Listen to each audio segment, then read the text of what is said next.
제가 오늘 말씀드릴 얘기는 저는 이제 기본적으로 리플레이에서 잠깐 소개해드린 것처럼 기본적으로는 기자입니다. 북한 문제를 주로 많이 취재를 했지만은 사실 이제 북한 문제를 취재하는 과정에서 한반도 전체, 남한과 북한 문제 전체를 다루지 않을 수 없게 됩니다. 오늘 제가 말씀드릴 얘기는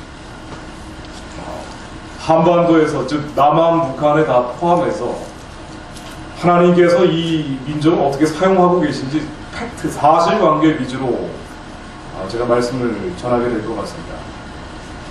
우리가 흔히 생각하고 있는, 우리 생각 안에 세상이나 정치나 사회에 관심이 없더라고 하더라도 사실은 세상적인 얘기들이 굉장히 많이 들어와 있죠. 요즘은 스마트폰을 쓰기 때문에 트위터도 하고 페이스북도 하고 눈만 열면은 인터넷에 접속이 됩니다. 이러다 보니까 세상에 관심 없고 정치에 관심 없고 사회에 관심 없다라고 하는 분들일수록 사실은 이 세상에서 왜곡된 미디어에 의해서 가공된 정보들이 머릿속에 많이 들어와 있습니다. 이러다 보니까 이 대한민국을 보는 시각, 또 북한을 보는 시각이 왜곡되어 있는 경우가 많습니다. 이래서 뭐 천안함 사건이 터져도 지금 20대 여성들 가운데 45.3%가 북한이 천안함 폭침을 안 했다라고 주장할 정도입니다. 근데 이게 사실은 이 세상이나 정치나 사회에 관심이 없다라고 할 때 오히려 왜곡된 미디어의 영향을 많이 받고 있다는 증거라고 볼 수가 있습니다. 제가 말씀드릴 얘기들은 처음부터 마지막까지 팩트, 사실관계, 제가 기자로서 취재를 한 팩트, 사실관계 위주로 말씀을 드리게 될 것 같고요. 그리고 여기에 첨가해서 기독교인으로서 하나님께서 이 땅을 어떻게 바라보고 계신지에 대한 일종의 섭리를 고민하고 또 기도한 부분들을 함께 나눠보려고 합니다. 이 제목을 거룩한 대한민국이라고 잡았습니다. 이 성시화 운동 자체가 거룩한 도시를 만들고 거룩한 지역을 회복하는 데 뜻이 있는 것으로 알고 있습니다. 이 차원을 약간 좀 넓혀서 이 나라와 민족 전체를 어떻게 하나님께서 거룩하게 만들어 가시려고 하는지에 대한 얘기라고 볼 수 있습니다.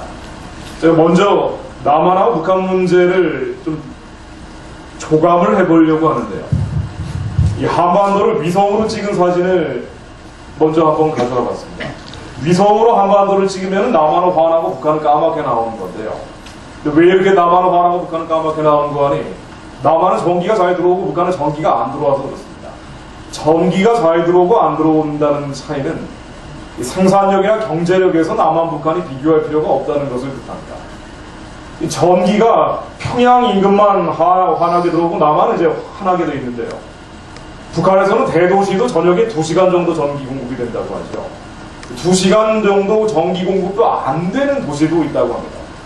근데 전기가 공급이 안 되니까 수도는 공급이 되겠습니까?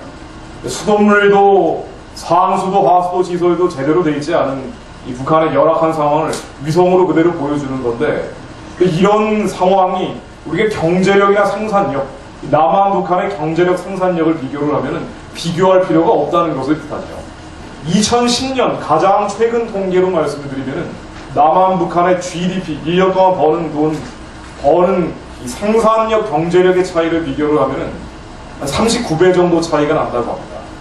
무역량으로 따지면은요, 214배, 수출량으로 따지면은 364배 정도가 남한이 북한보다 많습니다. 그러니까 동해안의 꽃게잡이배, 또 동해안의 오징어잡이배, 이런 게 버는 것보다 북한이 버는 게 작다고 얘기할 정도니까, 울산이 인구가 55만 명인데요. 바로 인근에 있는 울산이 인구 55만 명인데, 울산이 1년 동안 무역하는 양이 북한보다 64배가 많습니다. 그러니까 이게 비교할 필요가 없다는 걸 뜻하죠. 생산력이나 경제력은 사실상 북한은 끝났습니다. 제가 나중에 이제 약간 90년대 중후반 얘기를 하면서 조금 자세히 말씀을 드릴 텐데, 우리의 육안으로 보는 생산력이나 경제력은 남북한 체제 경쟁할 필요가 없다는 것을 뜻합니다. 자, 그런데 이 지도가 보여주는 것처럼 생산력이나 경제력은 비교할 필요가 없다고 할 정도로 큰 차이가 벌어졌는데요. 여기에는 분명한 하나님의 섭리가 있다는 말씀을 제가 드리려고 합니다. 저는 기자지만은 기자로 사실관계 팩트를 계속 쫓아가다 보니까요. 하나님의 섭리를 빼고는 도저히 설명 안 되는 부분이 너무나 많습니다. 나중에는 한반도 전체 남한과 북한이 이렇게 하나님께서 역사적으로 만드셨구나라는 결론에 도달하지 않을 수가 없습니다. 아멘. 최근에 북한에서 나오는 영상 제가 몇 가지를 보여드리려고 합니다. 왜 북한이나 통일 문제를 제가 이 성시운동 특강이라는 귀한 시간을 통해서 말씀을 드리려고 합니다.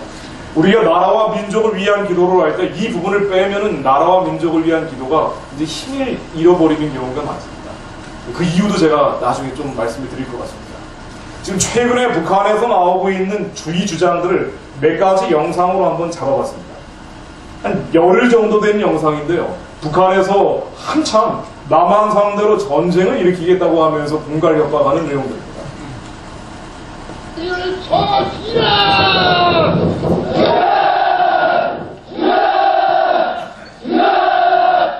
온 민족이 가슴 속에 피눈물이 고이는 이때 교회 가슴에 칼질하는 악행을 저지른 이명박 역적 배당이야말로 천체영남보다 군사 깡패 집단이 왕처이며 불망간이 두목입니다.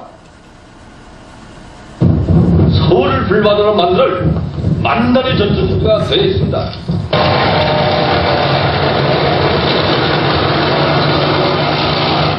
서울을 불바다로 만들겠다면서 전쟁 준비 한창 하고 있는 건데요. 제가 이번에 보여드릴 영상은 2010년 11월 23일 날 북한이 연평도 포격을 했었습니다. 3월 26일 날 천안함 사건을 일으키고 한 10달 있다가 연평도에 대낮에꽃 한 178을 날린 사건인데, 제가 연평도도 가봤고 백령도 천안함 사건이 일어났는데도 2번을 가봤습니다.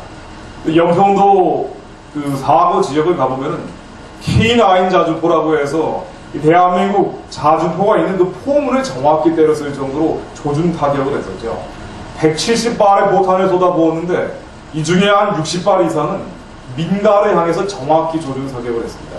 이래서 4명이 죽었던 사건이 연평도 사건인데, 이때 내가 연평도뿐 아니라 서울하고 인천을 불바다로 못 만들었다라고 술회하고 있는 북한의 장교 얘기입니다. 내가 2년 전 저 연평도에 등전을 들고 있던 이명박 역적 패당에게 불멸의 것을 지은 연대장 김경수입니다. 그때 연평도뿐 아니라 인천과 서울의 청와대까지 모조리 불바다로 만들지 못한 것이 한국입니다. 북한이 계속 공갈 협박 수위를 높이고 있는데, 여기서 이제 몇 가지 의문들, 제가 질문들을 먼저 한번 드려보려고 합니다. 특히나 요즘 2040이라고 하는 이제 20대, 40대 청년들 중심으로 이런 생각들을 많이 하게 되는데, 북한의 남한을 상대로 한 공갈 협박 수위가 높아지고 있고요. 거의 전쟁 내겠다라는 식으로 얘기하고 있습니다. 왜 이렇게 되는지에 대한 그 근본적인 의문과 함께, 우리가 자꾸 북한에 돈도 안 주고 쌀도 안 주고 비료도 안 주니까, 그러다 보니까 북한이 자꾸 극단적으로 나가는 거 아니냐. 그래서 평화를 위해서는 북한의 얘기를 조금 들어줄 필요가 있다. 이런 얘기들이 좀 많이 나오고요. 그렇지 않은 반응도 사실은 더 많습니다만은, 요즘 청년들은 이런 반응이 사실은 많죠. 북한의 요구를 들어줘야지 평화가 오고, 북한을 자극하니까 전쟁 가능성이 높아지지 않냐. 여기서 한 걸음 더 나가서 이런 얘기들도 많이 나옵니다. 북한이 궁극적으로 요구하는 건 남한은 이제 주한미군을 철수하고 연방제로 통일하는 거라고 하는데, 이 통일이라는 거죠. 북한 정권은 오직 통일을 위해서 60년 동안 저 독재 체제를 유지해 왔습니다. 자, 그런데 우리가 북한에 돈, 쌀, 비료 준다고 끝날 문제는 아니죠. 북한은 통일을 원하고 있습니다. 남한에서 주한미군이 나가고 연방제로 통일하자고 흔히 얘기하는데, 자, 북한의 얘기를 들어주고 돈이나 쌀이나 비료를 주는 것과 함께, 그래서 평화를 가져오고 나아가서는 북한의 요구를 들어줘서 통일하면은 이런 문제는 싹 사라지는 거 아니냐라고 얘기를 합니다. 이게 이제 청년들 중심으로 많이 나오는 얘기들이에요. 흔히 북한 정권을, 즉 지금 김정은 체제인데, 김정은 체제를 평화의 파트너나 통일의 파트너로 인정을 하겠다는 얘기죠. 자, 이게 과연 맞는 얘기인지 맞지 않는 얘기인지 한번 제가 질문을 먼저 한번 드려보려고 합니다. 이 사실은 북한 문제를 본질적으로 보게 되면은요, 전쟁과 평화에 대한 고민은 근본적으로 문제가 풀리게 돼 있습니다. 근데 북한 정권에 대해서 본질을 잘 보지 못하기 때문에 북한을 도우면 평화가 오고 북한을 장악하면 전쟁이 나고 북한 정부는 통일의 파트너라는 여러 가지 생각들을 하고 있는데 제가 이런 질문들을 한번 먼저 던져보고 이제 본론으로 말씀을 드려보려고 합니다. 이 남한 북한 문제의 본질적인 것이 무엇인지를 말씀을 드리려고 하는데 북한은요, 우리가 다른 모든 것들 여러 가지 지역적인 사실들을 모아보면은 점점 혼란스러워지는 경우가 많습니다. 왜 그런 거 아니? 우리가 한반도에서 벌어진 역사가 하나님께서 섭리하셨다는 걸 빼버리기 때문에 북한 전문가라고 하는 분들이 북한에 대한 여러 가지 사실들을 단편적으로 모아서 이것이 북한입니다. 그래서 통일은 이렇게 해야 됩니다. 평화는 이렇게 해야 됩니다. 하고 얘기를 하고 청년들이 여기에 영향을 많이 받고 있지만 사실은 하나님께서 한반도에 어떻게 역사를 하셨는지를 빼버리고 우리가 인간적인 시각으로 북한, 인본적인 시각으로 남한을 보게 되면요, 반드시 함정에 빠집니다. 하나님께서 어떻게 역사를 하고 계시고 하나님께서 이 남한 북한 문제를 어떻게 보고 계신지를 봐야 우리가 인간적인 생각, 인본적인 생각은 접어두고 하나님께서 한반도를 어떻게 보시는지를 봐야 그래야지 우리가 미혹에 빠지지 않죠. 아멘. 그래야지 혼란에 빠지지 않습니다. 아멘. 전쟁과 평화라는 문제를 포함해서 우리가 통일을 어떤 방향으로 해야 될 것이냐, 이 모든 문제가요, 하나님의 시각으로 봐야 돼요. 아멘. 제가 오늘 처음부터 마지막까지 말씀드릴 얘기는 사실, 팩트를 기초로 해서 하나님이 어떻게 보시는지를 봐야 된다는 거예요. 아멘. 그런데 사실은 목사님들께서 보고 계신 그 시각이 맞다라고 제가 사실 팩트를 가지고 입증해 드리는 거라고 볼 수 있습니다. 인간적인 시각, 인본적인 시각으로 북한을 보면요, 상당히 그럴싸한 것입니다. 아까 목사님 잠깐 말씀하셨지만 저도 그렇게 배웠어요. 저도 대학교 때 그렇게 책을 봤습니다.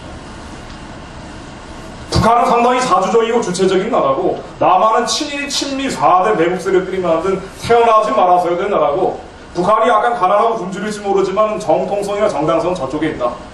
아니 제가 봤던 책들도 다 그런 책들이에요. 자, 그런데 우리가 인간적인 시각, 인본적인 시각은 잠깐 내려놓고 하나님이 어떻게 보시는지를 볼 필요가 있다는 거죠. 아멘. 북한은 어떤 데인지 한번 정의를 내려보려고 합니다. 북한에 대한 정의가 내려지면 전쟁과 평화에 대한 해결도 나옵니다. 통일을 어떻게 해야 될지에 대한 해결도 나옵니다. 북한은요, 두 가지를 반드시 나눠야 됩니다. 정권하고 주민입니다. 이 두 가지를 나누지 않으면 미혹에 빠집니다. 혼란에 빠집니다. 왜 북한의 주민하고 정권하고 나눠야 되는 거 아니? 어느 나라든 주민은 곧 정권입니다. 주민들이 민주적 선거에 의해서 정권을 결정을 하게 돼 있죠. 대한민국도 우리가 권위주의 체제로 해서 여러 가지 국민들이 어려움을 겪었던 적도 있지만은, 그러나 부산에 피난 왔을 때도 지방선거를 빼뜨리지 않았던 게 대한민국입니다. 그러니까 민주적인 선거가 제한된 적은 있지만 중단된 적은 없는 게 대한민국이죠. 그래서 극적인 나라입니다. 그러나 북한은 한 번도 민주적인 선거가 없었어요. 주민이 정권을 정한 적이 없었어요. 70여 년 전에 김일성이 소련 군복 입고 와서 북한이라는 곳을 만들고 그리고 나서 세습을 하면서 한 번도 주민들의 의사가 정권에 반영된 적이 없습니다. 그래서 주민하고 정권하고 완전히 다르죠.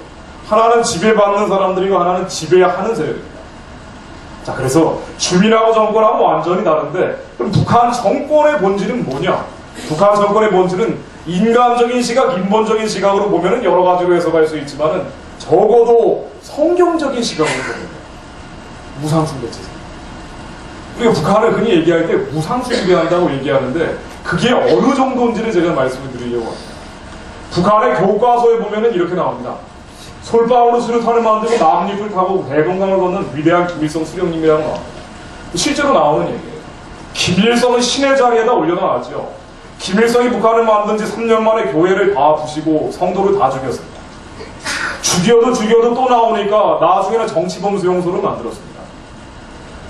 레닌, 스탈린이 기독교는 아편이다라고 하면서 유물론 공산주의 체제가 나오면서 기독교를 극렬하게 탄압을 했는데 결국 없애고 싶어도 못 없앤 게 기독교였어요.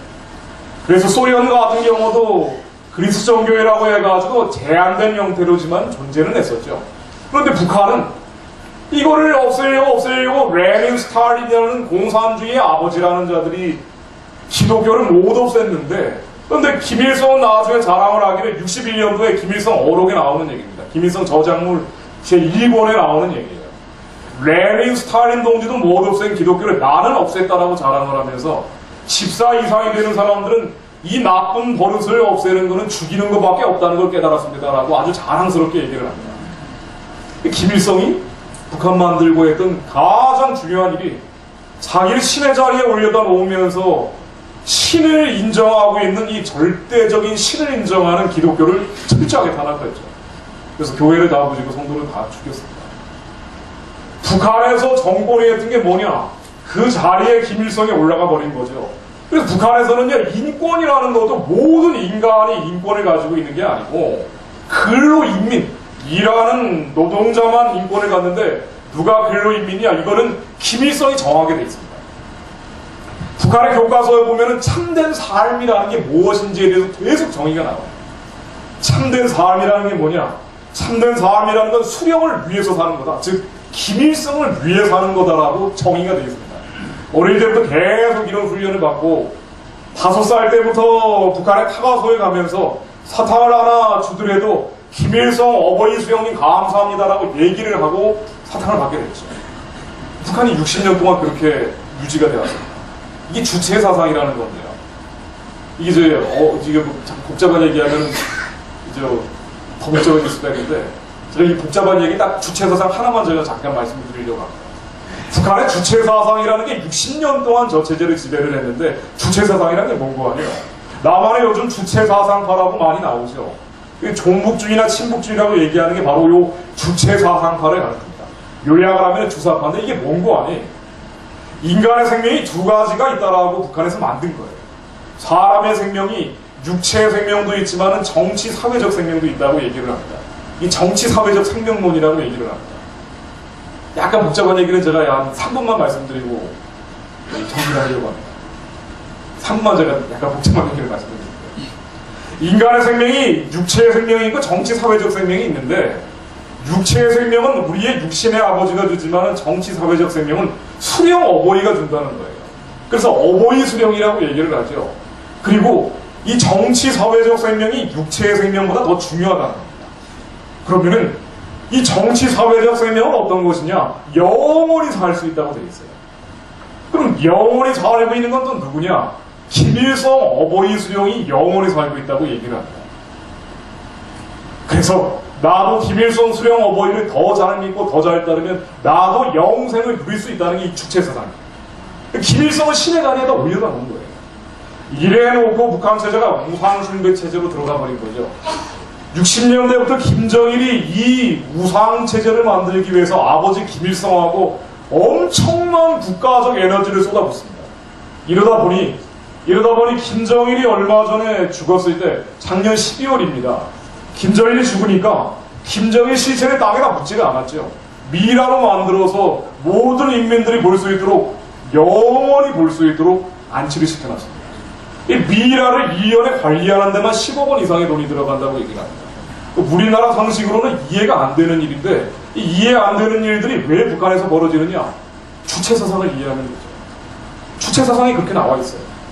정치 사회적 생명이 영원히 산다고 되어 있기 때문에 이 육신의 생명도 정치 사회적 생명, 영원히 사는 수령의 생명, 그리고 수령의 대를 잇는 김정은의 생명도 정치 사회적 생명이 영원히 살 수 있기 때문에 언젠가는 육체의 생명도 환생할지 모른다는 거예요. 이러다 보니까 94년도에 김일성이 죽었을 때 땅에다 묻지 않았죠. 김정일의 시체와 마찬가지로 김일성의 시체도 땅에다 묻지를 않고 미라에다 넣어서 안치를 시켜놨습니다. 이때도 2년에 관리하는 데만 11억 원의 돈이 들어갔다고 하는데, 왜 이렇게 돈이 많이 들어가는 거 아니? 시체가 썩을 거 아닙니까? 썩지 않도록 하기 위해서 방부액 처리를 하고 일주일에 한 2번 정도를 살짝 꺼내가지고요, 얼굴하고 손 발에다가 발삼향액이라는 방부액을 바른다고 합니다. 2년에 한 번 정도는 발삼향액에 푹 담그기도 하고 절인다고 하는 거죠, 한마디로. 그리고 유리강 안에다 진공 상태로 넣어놓고 이 안에다가 아르곤 가스라는 걸 집어넣어서 관리를 잘 해야 된다고 합니다. 특히나 94년도에 김일성이 죽었을 때는 김일성 시체가 모셔다 놓았다고 하는 그들이 주장하는 금수산 태양궁전을 리모델링 공사하는데 우리나라 돈으로 9억 달러, 미국 돈으로 9억 달러 정도를 썼다고 합니다. 근데 만일 9억 달러를 가지고 식량을 샀다면은요, 북한에서 3년 정도는 한 명도 굶주리지도 않고 배불리 먹을 수 있는 돈을 이 김일성 시체를 관리에다 놓고 있는 금수산 태양궁전 리모델링 공사에 썼다고 합니다. 94년도면은 북한에서 사람들이 본격적으로 굶어 죽을 텐데 사람들 식량 3년치를 여기다가 쏟아부은 게 북한입니다. 왜 이렇게 하느냐?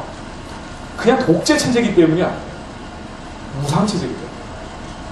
그래서 세계에서 가장 기독교를 탄압하는 곳은요, 이슬람이 아니죠. 북한입니다. 12년 연속 북한이 1등입니다. 2등부터 10등까지는 다 이슬람 국가죠. 그러나 이슬람 국가보다 더 기독교를 탄압하는 곳은 북한입니다. 북한이 무상체제라는 거를 빼버리면요, 이게 아주 본질적인 얘기인데, 그러면 북한은 상당히 그럴싸한 곳으로 보이기도 합니다.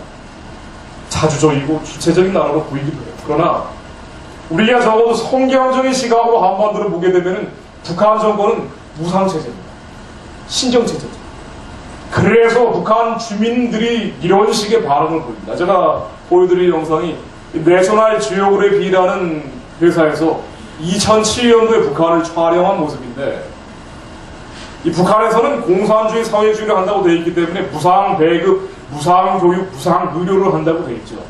이 듣기에는 굉장히 그럴싸하지만 어차피 세금 걷어가지고 하는 건데, 이 사회주의 공산주의 체제는 나라 전체가 경제가 기울게 되어 있죠. 사람의 창의성, 생산성을 인정하지 않는 곳이다 보니 나라가 기울게 되어 있습니다. 이러다 보니까 무상 배급, 무상 교육, 무상 의료 한다고 하지만 사실은 북한에는 앰뷸런스도 없습니다. 남한은 돈이나 물질을 숭배한다고 얘기하지만 사실은 돈, 물질 때문에 가장 고생하는 곳이 북한이에요. 돈이 없으면은요, 북한에서는 앰뷸런스도 부르지도 못하는 게 북한이에요. 일반 병원에서 무상 의료한다고 되어 있지만 특권층만 혜택을 받지요. 일반 주민들은 병원 근처에도 가지는 못합니다.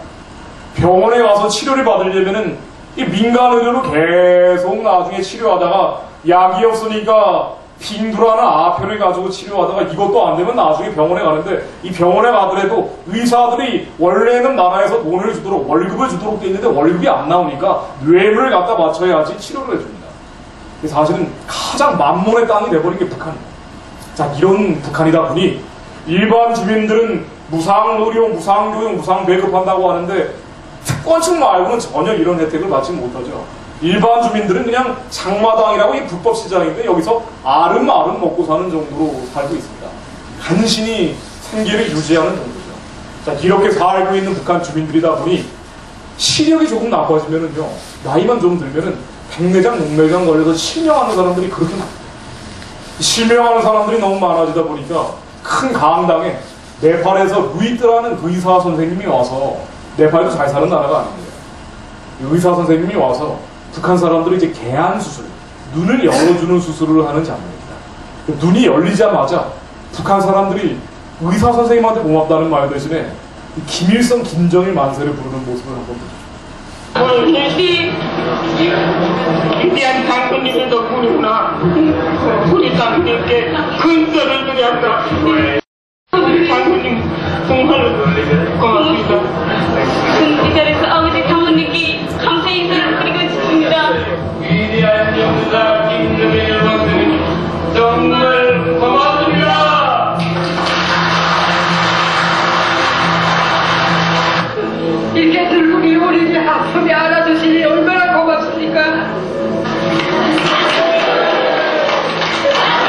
만세. 제가 다 하지 못한 충성과 활성을 우리 아들딸이 다 하도록 하며 우리 장군님을 천세만세 받들어 모시겠다는 것을 굳게 교리한다. 이제 원수들을 이 땅에서 완전히 소멸할 때까지 선에서 총을 철저히 틀어지고 이제 침략자들을 철저히 소멸할 것입니다. 저는 태연이요 온 가족들과 함께 충성을 다하겠습니다.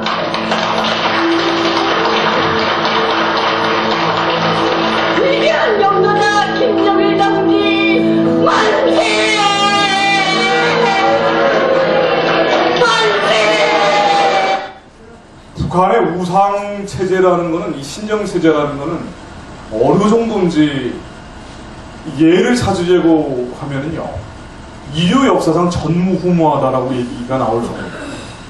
북한의 주체 사상이라는 건 세계에서 10번째 되는 종교로 분류가 되어 있습니다. 기독교, 불교, 이슬람 그 쭈루룩 나가다가 10번째 되는 종교가 주체 사상이다라고 되어 있죠. 우리가 5,000년 동안 미신을 따라갔습니다. 그러나 북한을 70년하고는 비교할 수가 없죠. 우리 5,000년 역사에서 나오지 않았던 우상체제고 신정체제입니다. 그리고 그 자리에 김일성이 올라가 있습니다. 북한에서 김일성, 김정일에 대한 우상화 신격화가 어느 정도냐? 왜 저 사람들이 만세를 부르는 거 아니에요? 만세를 부르지 않으면 죽임당하기 때문이죠. 남한에도 돈이나 물질을 우상처럼 섬기는 사람들이 있습니다. 맞습니다. 그러나 남한하고 북한하고는 절대 비교할 수가 없습니다. 돈이나 물질을 우상처럼 섬기는 사람들이 있을지라도 한국에서 조롱의 대상이죠. 비아냥의 대상입니다. 그러나 북한의 이 우상 숭배라는 것은 국가 차원에서 이루어지죠. 강제됩니다. 김일성을 신으로 섬기지 않으면 죽임당하는 것입니다. 국가 차원의 강제되는 우상 숭배와 남한의 돈이나 물질을 따라가는 것과는 비교할 수가 없어요. 우리가 회개하고 회복돼야 될 부분이 많이 있지만, 그러나 북한의 국가 차원의 강제되는 우상 숭배하고는 비교할 수가 없는 문제입니다. 어느 정도냐? 북한에서는 어느 건물에 들어가든 한쪽 벽에는 반드시 김일성, 김정일 사진을 붙입니다. 만일 이 사진을 훼손하게 되면은요, 그러면은 정치범 수용소에 끌려갑니다. 실제로 정치범 수용소에 끌려간 사람들 중에 김일성, 김정일 사진을 훼손해서 끌려가는 경우가 굉장히 많죠. 북한은 가장 높은 법이 헌법이 아니고요, 그거보다 더 높은 게 조선노동당 규약이라는 게 있고, 그보다 더 높은 게 김일성 유일사상 확립에 관한 10대 원칙이라고 해서 김일성주의 10계명 같은 게 있습니다. 여기 제1조가 김일성 사상으로 일색화한다, 다 뒤덮으라고 돼 있고, 그리고 1조 조항에 김일성 수령에 이런 형상물들을 훼손하면 가장 심한 처벌을 하도록 되어 있습니다. 이러다 보니 북한 건물 어디에 가든 김일성, 김정일 사진을 붙여놓고 절하도록 되어 있습니다. 절하지 않으면 죽임당합니다. 북한 호텔 로비에도 걸려 있습니다. 호텔 방에도 걸려 있습니다. 도서관에도 걸려 있고요, 병원에도 걸려 있고요, 가정집에도 걸어놓습니다. 평양에 지하철이 있는데 지하철역이 한 10개 됩니다만 지하철 안에까지 걸어다 놓고 있죠. 북한에 어디를 가든 북한 거리 모습들을 한번 모아본 건데요, 북한의 거리 어디를 가든 김일성 사진을 볼 수 있도록 해놨습니다. 어디를 가든 김일성을 봐야 되는데 우표도 김일성, 돈도 김일성, 책도 김일성, TV 틀어도 김일성, 10만 명이 동원되는 아리랑이라는 카드 섹션도 깁니다. 체제 선전국인데 이것도 김일성 얼굴들을 계속 형성하면서 북한이 얼마나 위대한 사회주의, 공산주의 체제인지를 선전하고 있죠. 선동하고 있습니다. 위에 까맣게 되어 있는 게 사람 머리입니다. 이 연습하다가 해마다 죽는 아이들이 굉장히 많이 나옵니다. 아이들이 하기 때문에. 10만 명이 동원되니까 이 중간에서 화장실이라도 가고 싶으면 어떻게 하겠습니까? 북한이 달러를 벌기 위해서 이런 아동 학대극을 벌이는데, 근데 사실 남한 사람들이 여기 가서 달러도 쓰죠. 이게 아리랑이라는 부분입니다. 공연을 할 때 뒤에도 깔고요, 김일성을 동상으로 만들어 놓은 겁니다. 하나님이 절대 하지 말라는 게 우상숭배인데 북한은 하나님이 절대 하지 말라는 집만 골라서 해갔습니다. 그래서 멸망하는 가상의 우상들을 북한 전역에다 만들어놨죠. 장대영 교회, 초대교회에 있던 자리를 밀어버리고 여기에다가 20m짜리 김일성 동상을 만들어놨는데 이 20m짜리 김일성 동상 여기에다가 쏟아부은 금값만 36kg 19억 원 정도를 쏟아부었다고 얘기를 합니다. 김일성 동상은 어린 시절부터 계속 만들어 놓습니다. 10대 초반의 김일성, 10대 후반의 김일성, 사람하고 동상하고 같이 찍는 거죠. 20대가 된 김일성, 행구라는 김일성, 오른손 든 김일성, 머리 바라보는 김일성, 왼손 뻗친 김일성, 총공수라는 김일성, 오른손 치켜든 김일성, 아랫도리가 없는 김일성. 이 나이가 좀 들기 시작하죠. 30대가 된 김일성, 40대가 된 김일성, 50대가 된 김일성, 60대가 된 김일성입니다. 왼발에 뻗은 김일성, 농사 수확을 기뻐하는 김일성, 소녀를 안고 있는 김일성, 소녀를 안고 있는 김일성입니다. 소녀를 오른쪽으로 보냈습니다. 말을 탄 김일성, 금을 좀 많이 섞은 김일성입니다. 대리석으로 서 있는 거, 앉아 있는 거, 또 서 있는 거, 또 서 있는 거. 이게 만수대 동상 처음에 보여드렸던 동상을 아래에서 위로 찍은 건데 북한의 큰 동상, 작은 동상 다 합치면 38,000개 정도 된다고 하죠. 이게 북한입니다. 북한 사람들이 한 게 아니라 북한 정권이 한 겁니다. 북한 정권이 60년 동안 멸망할 가정의 우상들을 북한 전역에다 만들어 놨습니다. 지난해 말에 김정일이 죽으니까 김일성 동상 옆에 김정일 동상까지 만들어 놨습니다. 이 동상 하나 금값만 19억 원이 들어갔다. 38,000개 만드는데 얼마나 많은 돈이 들어갔겠습니까? 북한에 돈이 없고 쌀이 없고 비료가 없는 게 아니죠. 주민들이 없어요. 북한 정권은 돈도 쌀도 비료도 있습니다. 90년대 초반에 북한에서 300만 명이 굶어 죽었습니다. 아무리 적게 잡아도 200만 명이 더 된다고 얘기를 하는데 300만 명이면 부산이 인구죠. 부산시 인구 정도 되는 사람들이 5년, 6년 사이에 시체가 돼서 숲을 이루고 산을 이루고 있을 때 북한의 2호 창고라고 했어요. 2호 창고라고 얘기를 합니다. 북한 군부대에 있는 그 비밀 창고가 다 하나씩 있대요. 여기에는 불량미가 썩어서 넘쳐날 정도로 많았다고 합니다. 그리고 이때 김일성이 죽자 3년치 식량을 틀어서 김일성 태양궁전을 만듭니다. 북한은 돈도 있고 쌀도 있고 비료도 있습니다. 주민들이 없죠.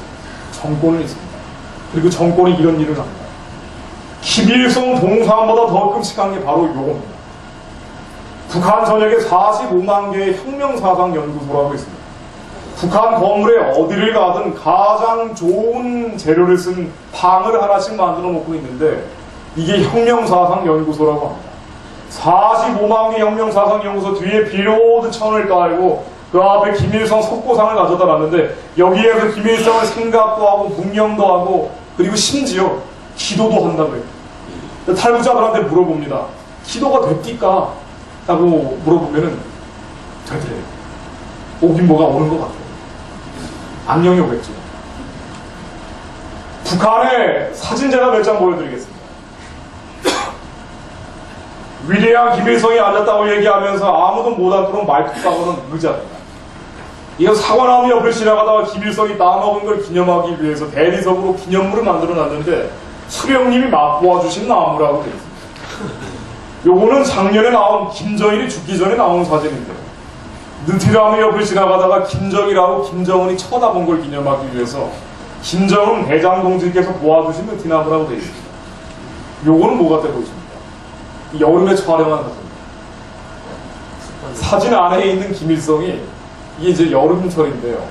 여름에 더울까봐 일제 선풍기 2대를 틀어주고 있습니다. 왜 이런 일들이 벌어지는지 우리가 이거를 단편적으로 보게 되면 아주 기이한 일이에요. 아주 이상한 일인데 사실은 본질을 보게 되면 너무나 명쾌한 일이에요. 북한 정권의 본질이 뭔지를 보게 되면 너무나 단순 명쾌하게 답이 나오는 거예요.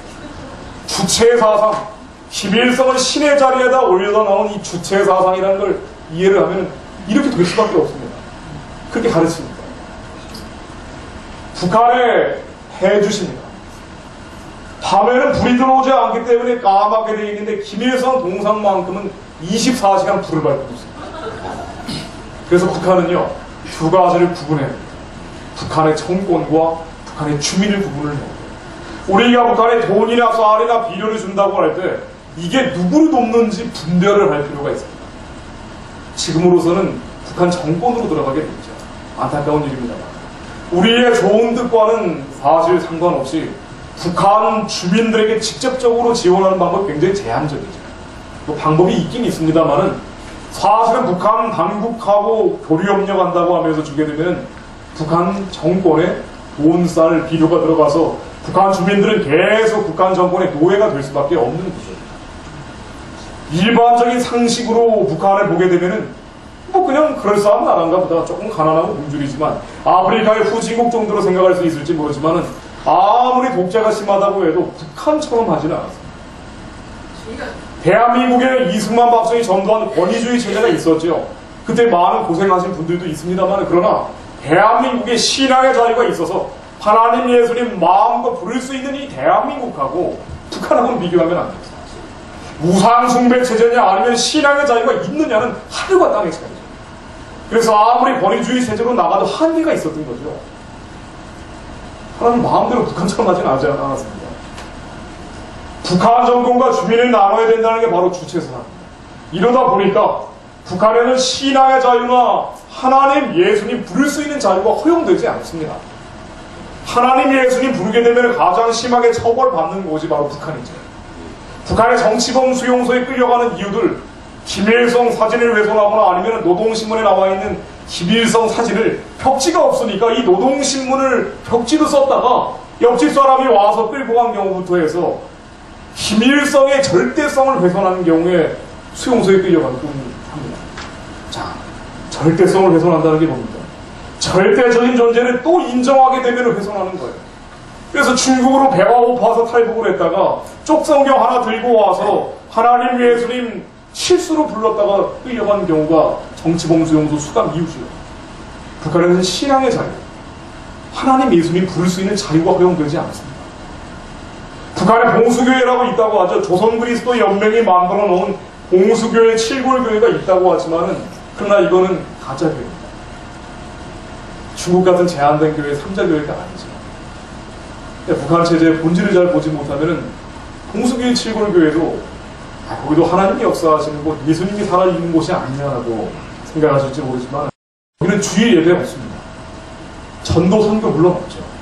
여기에 목사, 장로, 신도들은 호가 소리 불면은 남한에서 달러 가져오고 미주 교포들이 달러 가지고 오면은 연극처럼 예배를 드려줍니다.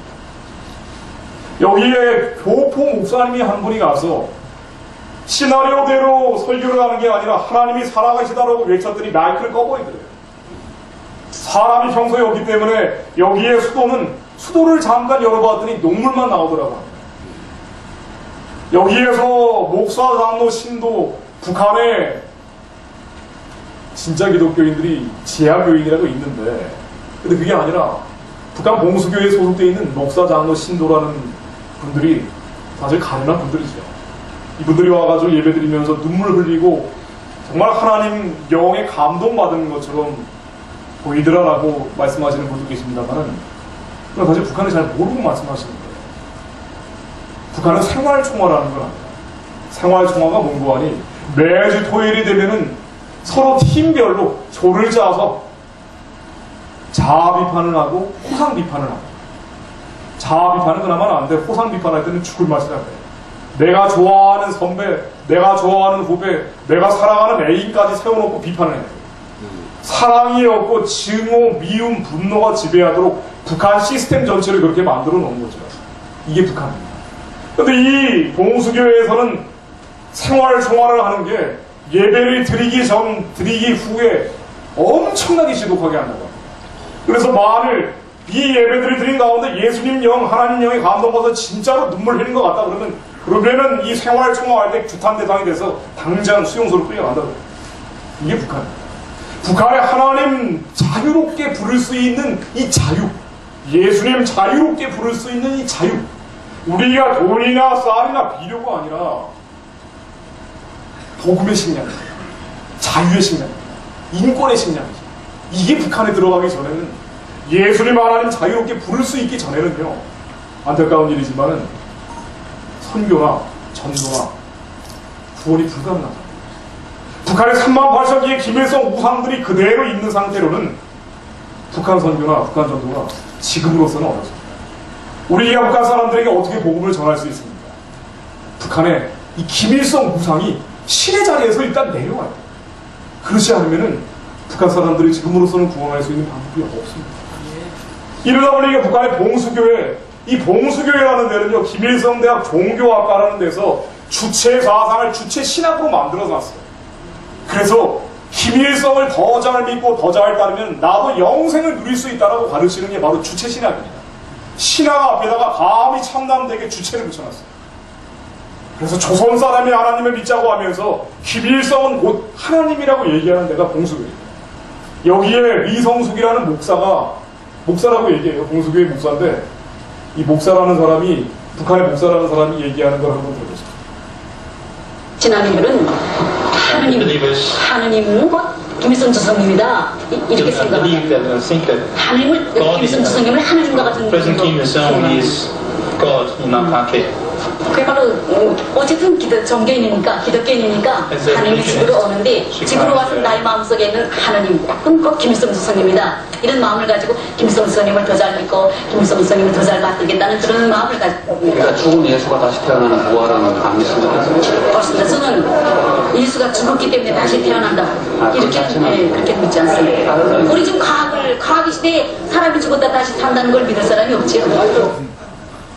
이정숙 씨는 김일성이 곧 하나님, 과학시대에 어떻게 부활을 믿는 등의 답변을 하다가 나중에 와서는 전혀 다른 말을 하는 이중성을 그대로 보여줬습니다. 북한의 건물에 가면은 위대한 수령 김일성 동지는 영원히 우리와 함께 계신다고 구호를 돌판에 새겨놓은 것들이 많습니다. 북한의 김일성 동상만큼 요즘 많이 짓고 있는 게 이 영생탑입니다. 위대한 수령 김일성 동지는 영원히 우리와 함께 계신다라고 되어 있죠. 임마누엘에서 김일성을 그 자리에 집어넣은 것에 불과한 거죠. 개성에만 이게 200개가 넘게 있다고 합니다. 주제서상에 나오는 거예요. 김일성의 정치-사회적 생명은 영생한다고 되어 있기 때문입니다. 우리가 일본을 정상국가로 보는 것은 천황이 신의 자리에서 내려왔기 때문입니다. 김일성이 신의 자리에서 내려오기 전에는 우리가 북한을 평화의 파트너나 통일의 파트너로 볼 수 있는지 한번 제가 처음에 말씀드렸던 집을 생각해 보십시오.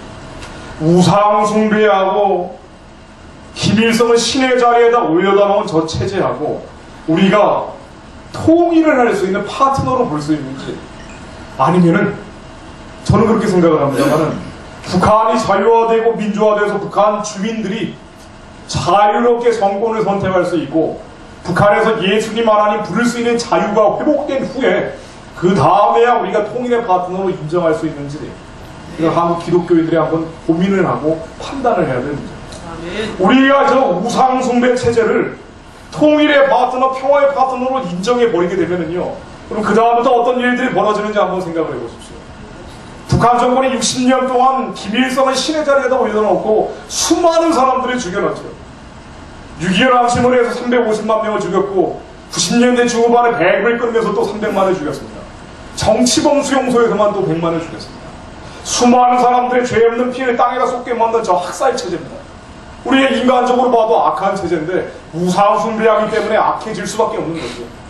우상 숭배하고 학살하고 사륙하는 저 체제를 우리가 통일의 파트너로 보게 되면 그 다음부터 어떤 일이 벌어지겠습니까? 우리 안에는 선과 악에 대한 기준이 없어져 버리죠.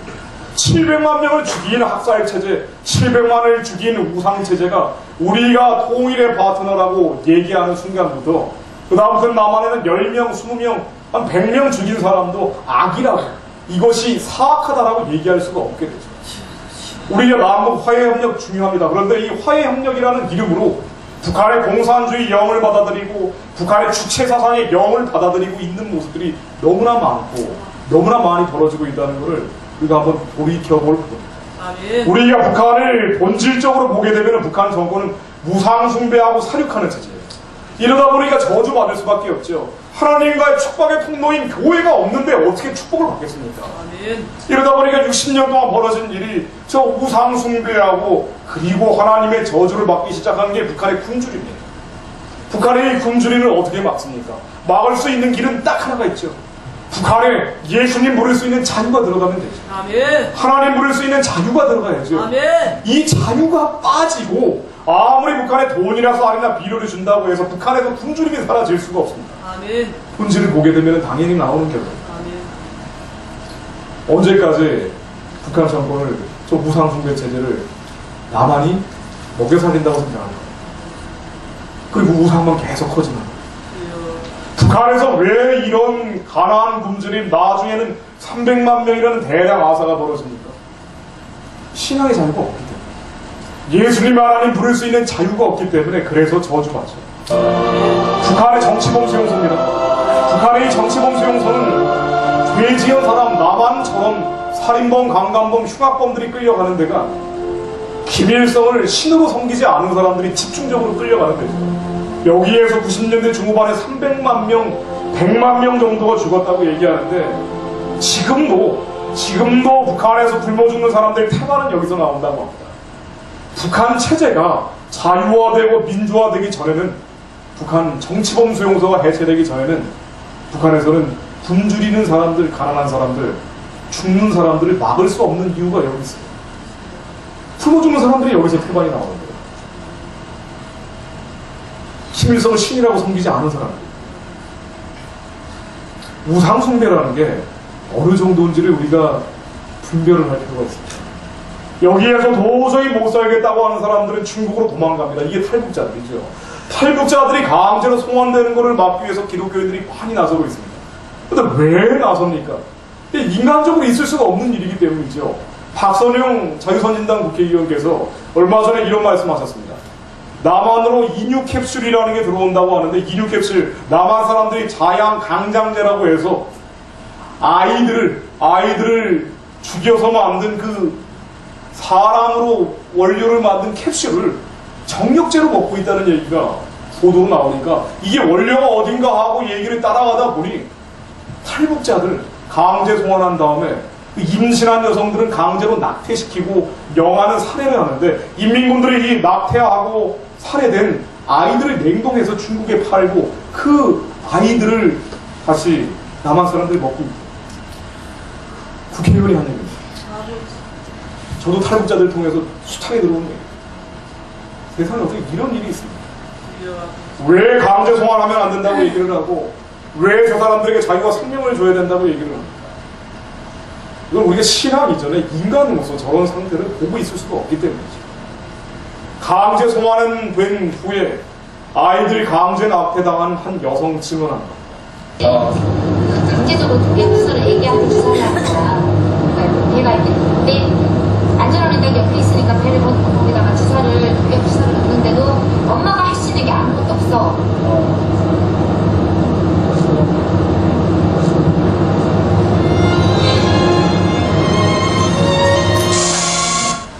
제가 인터뷰한 한 여성 증언을 한번 읽어드릴게요.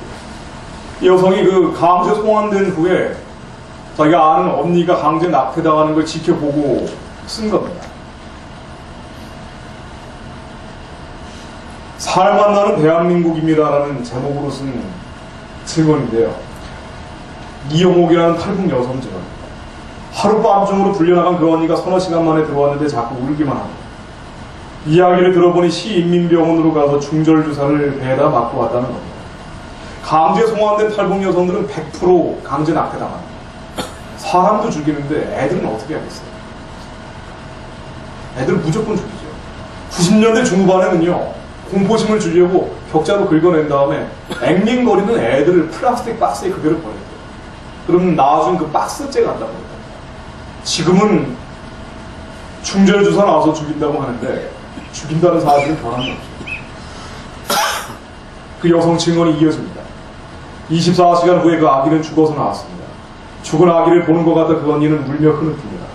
그 아기가 죽기까지 얼마나 엄마 마음이 아팠을까요? 그 언니는 죽은 아이를 보며 한없이 슬프게 울었고 함께 있던 그 감방 안의 여인네들이 다 울었습니다. 벌레보다 못한 우리 여성들의 운명, 사람들의 피를 빨아먹고 사는 바퀴벌레보다 더 못하게 취급하는 우리 북한 여성들. 그 마음 아픈 상처 흔적들이 말없이 흘러내리는 그 눈물에 열려 있었습니다. 알몸에 아기를 내보낼 수 없었던 그 언니는 시꺼멓게 때가 묻어있는 런닝을 벗어서 아기를 쌓아주었습니다. 그리고 고물에 하여 담으려는 순간 급기야 참았던 서름과 분노를 쏟으며 아우성치며 울었습니다. 한국 사람들이 북한 문제를 볼 때 이게 내 문제가 아니라고 하기 때문에 우리가 무관심하고 눈 감고 귀 막을 수 있는 거죠. 그러면서 돈, 쌀, 비료 북한 정권에 흘러 들어갑니다. 그러면서 우리가 할 일 다 했다라고 생각을 합니다만은, 만약 이런 문제가 정치범 수용소에서 하는 그 아이들이 우리 아이들이에요. 강제 송환당하는 게 우리의 아내들이고 우리의 딸들이라고 생각하면은 한국 사람들이 이렇게까지 무관심할 수 있겠습니까? 한국에 1000만 명 기독교인들이 있다고 얘기를 하는데 믿지 않는 사람들은 그렇다 치고요. 믿는 사람들이 1000만 명이 있는 대한민국에서 내 가족과 내 아내와 내 아이들이 이렇게 당하고 있다고 하면은 우리가 이렇게 눈을 감고 귀를 막을 수가 있겠습니다. 하나님이 계속 말씀하시는 게 우리가 기도하는 것이 중요하죠. 우리의 축복과 물질을 위해서 기도하는 것도 중요하지만은 이사야 58장에 나오는 것처럼 하나님이 기뻐하시는 기도는 너의 물질과 축복을 위한 기도 그 이전에 흉악의 별박을 풀어주고 압제당하는 자들을 자유케 하고 모든 멍에를 꺾어버린 거예요. 네가 아니라 정말 너하고는 비교할 수 없을 정도로 고통당하고 있는 사람들을 위해 기도할 때 하나님이 기뻐하신다고 말씀하셨어요. 내가 육신을 가지고 있기 때문에 육신을 가지고 있는 그 사람들이 당하고 있는 그 고통을 네가 같이 당하는 것처럼 아파하면은 그러면 하나님께서 기뻐하시고 그렇게 될 때 하나님이 우리를 물된 동산처럼 물이 끊어지지 않는 샘처럼 만들어 주신다고 약속을 합니다. 우리에게 물질과 축복이 중요하겠지만요. 그러나 이거는 하나님이 매뉴얼을 성경에 주셨던 것처럼 우리가 하나님이 기뻐하시는 기도, 하나님이 기뻐하시는 금식을 할 때 우리하고 비교할 수 없을 정도로 고난받고 있는 사람들을 살려달라고 하나님한테 탄원을 할 때 그때 하나님이 우리의 물질과 축복도 해주신다고 약속을 하셨죠. 우리에게 7천만 민족 공동체로 볼 때 우리에게 있어 흉악의 결박에 묶인 자들, 압제당하고 있는 자들, 그 멍에의 줄에 묶여서 고난받고 있는 사람들은 북한 사람들입니다. 우리가 왜 저 사람들을 위해 기도해야 되는지 하나님이 기뻐하시기 때문입니다. 그러나 그 이전에 우리의 양심이 있다면, 우리가 마음이 있다면 그냥 어떻게 저런 걸 계속 내버려둡니까? 미국도 북한인권법을 통과시켰고 일본마저도 북한인권법을 통과시켰는데 한국 사람들은 북한인권법을 통과를 시키지 않았습니다. 유엔에서 북한인권 결의안이 나오고 유럽연합에서 북한인권 결의안이 나오지만 한국 의회에서는 북한인권 결의안이 나오질 않아요. 오히려 한국 국회의원들 중에는 북한 정권의 주의 주장을 맹목적으로 따라가는 이른바 종북이나 친북이라는 그룹도 나옵니다. 세상에 어떻게 이런 나라가 복받을 생각을 합니까? 우리가 우리 개인적으로 하나님 앞에 얼마나 많은 것들을 회개해야겠습니까만 국가 차원의 문제에서 볼 때, 대한민국이라는 차원의 문제에서 볼 때 북한 문제라는 겁니다. 하나님 앞에 영적인 리트머스 시험지처럼 옥석을 가리는 기준대가 되고 있죠.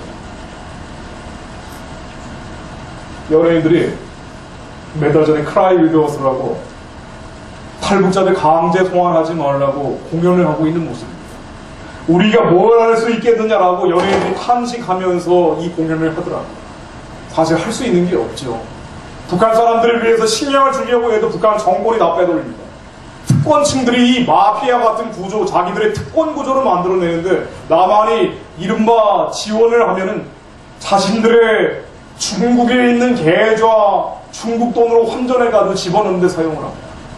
남한에서 생리대를 가져다 줘도 생리대를 중국 시장에 내다 팔고 남은 건 북한 시장에 비싼 값으로 내다 팔고 북한 특권층들이 호의호식하는 데 사용합니다. 사실 이런 노릇이니 우리가 할 수 있는 게 별로 없죠. 그러나 연예인들이 이렇게 얘기를 하더라고요. 우리가 북한에서 강제 송환되는 사람들 위해 할 수 있는 게 없어 보이지만 그러나 한 가지 할 수 있는 게 있다는 겁니다. 물론 이건 기독교인들이 주도했지만 기독교를 내세우지는 않았어요. 그러나 그런 사람들조차도 하는 얘기가 우리가 할 수 있는 게 없어 보이지만 함께 울어줄 수는 있다는 겁니다. 한국 사람들이 북한을 위해서 할 수 있는 게 없어 보이지만 적어도 한국 기독교인들이 북한 사람들하고 함께 울어줄 수는 있죠. 저 사람들 살려달라고 함께 외쳐줄 수는 있습니다. 저 사람들 살려달라고 함께 비명 질러줄 수는 있습니다. 차인표 씨가 이런 얘기를 하더라고요. 5살 때 지하실에 놀다가 갇혔대요. 근데 이 창문 벽과 벽 사이에 있는 검은 그 지하실에 머리를 집어넣었다가 머리가 쏙 끼어버렸답니다. 그래서 너무 놀래가지고 울지도 못하고 있어요. 근데 자기 1살짜리 많은 형이 와가지고 동생을 보더니 세상 떠나갈 정도로 울어주더랍니다. 그랬더니 엄마가 와서 구해주더래요. 이게 우리 기독교인들에게 똑같이 적용되는 원리가 아닌가 싶습니다. 우리가 할 수 있는 게 없어 보이지만 북한 사람들은 울지도 못하죠. 강제 송환당하는 탈북자들이 어떻게 울 수 있겠습니까? 지금 회령에서 나온 김성일이라는 탈북자 인터뷰한 적이 있습니다. 아침만 되면 아침 7시만 되면 회령한테는 울음바다가 돼버린대요. 강제 송환당한 사람들 이제 마지막으로 가족들 만나게 해주고 그 다음엔 어디로 가는지 알 수도 없어요. 정치범 수용소, 노동교화소, 부류장 별의별 이름의 수용소로 흩어지는데 마지막으로 한번 만나게 해주는데 한 번 마지막으로 만나면서 얼마나 많이 우는지 지나가는 개도 운대요. 지나가는 소도 운답니다. 북한 접경지대에서 매일 아침에 벌어지는 일들입니다. 개도 울고 소도 울 정도로 그 탄식과 비명이 끊이지 않고 있습니다. 이 사람들이 세상을 향해서 소리도 못 지르고 있는 사람들이죠. 우리가 대신 소리 질러주는 거죠. 아멘. 남한 사람들이 대신 소리 질러주면 하나님이 남한 사람들의 기도 소리를 듣고 북한에서 역사하실 거예요. 아멘. 우리가 어떻게 뭘 하겠습니까? 그러나 역사를 주관하고 계신 분들은 하나님이시기 때문에 우리가 하나님한테 탄식하고 탄원하고 하나님에게 함께 물어주면 하나님이 초월적으로 역사하실 거예요. 아멘. 우리가 할 수 있는 일들이 사실은 없어 보이지만 너무나 많죠. 연예인들이 그거를 가르쳐 주더라고요. 북한에서 벌어지는 일들은요, 우리 상식을 뛰어넘어 버렸어요. 우리가 어떻게 해야 됩니까? 우리가 함께 울어주면은요, 우리가 함께 저 사람들 살려달라고 소리 질러주면은요, 나만의 이 빛이, 나만의 이 자유가, 빛과 자유라는 것은 복음의 빛입니다. 아멘. 신앙의 자유입니다. 아멘. 하나님, 예수님 부를 수 있는 이 자유, 아버지. 하나님의 빛이 남한 땅에는 있었는데 북한에는 없었기 때문에 벌어진 저 일이죠. 북한에 사랑이 없다고 얘기하는데 왜 사랑이 없습니까? 하나님, 예수님 부를 수 있는 자유가 없기 때문이죠. 그래서 하나님, 예수님 부를 수 있는 이 자유, 하나님, 예수님 부를 수 있는 이 복음이 북한 땅에 들어가면은요, 아멘. 크게 통일이 됩니다. 아멘. 아멘. 이게 자유통일. 대한민국 헌법 4조에 나와 있는 자유통일, 자유민주적 기본질서에 의한 평화통일. 평화는 수단이죠. 목표는 자유인데 왜 자유통일을 하라고 했을까? 이거는 굉장히 뿌리가 깊은 연조가 있습니다. 우리가 성경을 들여다보고 북한에 적용을 해도 마찬가지고요. 자유와 빛이 북한에 들어가지 않고는, 흐르고 않고는 절대로 통일이 될 수가 없습니다. 북한 정권의 통일의 바탕으로 인정을 하고 적당히 연방제 방식으로 통일한다. 북한의 38,000개 김일성 우상들을 내버려두고 그대로 통일을 하고 덮어간다. 이게 인간적으로는 그럴싸해 보일지 모르지만은요, 하나님은 가증하게 여기실 겁니다. 김일성 우상들을 내버려두고 어떻게 통일을 합니까? 평화적으로 북한이 변화돼야겠죠. 그러나 평화적인 방법으로 북한의 자유가 들어가야 됩니다. 북한에 하나님, 예수님 부를 수 있는 이 자유가 회복돼야 됩니다. 선교의 자유, 전도의 자유가 북한 땅에 회복이 돼야 돼요. 그리고 통일이 돼야죠. 이게 대한민국 헌법 4조에 나오는 유일한 합법적이고 합헌적 통일 방안입니다. 왜 이 통일 방안이 나왔을까? 제가 역사의 시간표로 한번 거꾸로 잠깐 돌려보겠습니다. 왜 대한민국 헌법 4조, 대한민국이 만들어질 때부터 이 자유 통일이라는 걸 못을 막아놓고 여기까지 60년 동안 이어져 왔을까? 이거는 뿌리가 있어요. 제가 처음에 보여드렸던 한반도 사진, 남한은 화나고 북한은 까맣게 되어 있습니다. 남한은 생산력 경제력 북한보다 훨씬 뛰어난데, 근데 원래 남한이 원래 이렇게 잘 먹고 잘 살 수 있는 조건이 있었던 게 아니죠. 우리가 60년 동안 열심히 일하고 열심히 노력해서 잘 먹고 잘 살게 된 것도 아닙니다. 북한도 열심히 일하고 북한도 열심히 노력했어요. 남한이 이렇게 된 거는 하나님이 역사하십니다. 북한이 저렇게 된 거는요, 북한이 저렇게 된 거는요, 교회가 사라져요. 성도가 핍박받아요. 제가 대한민국을 높이는 게 아닙니다. 대한민국에서 60년 동안 하나님이 역사하셨던 걸 높이는 거예요. 원래 대한민국이 이렇게 잘 먹고 잘 살 수 있는 조건이 아니었어요.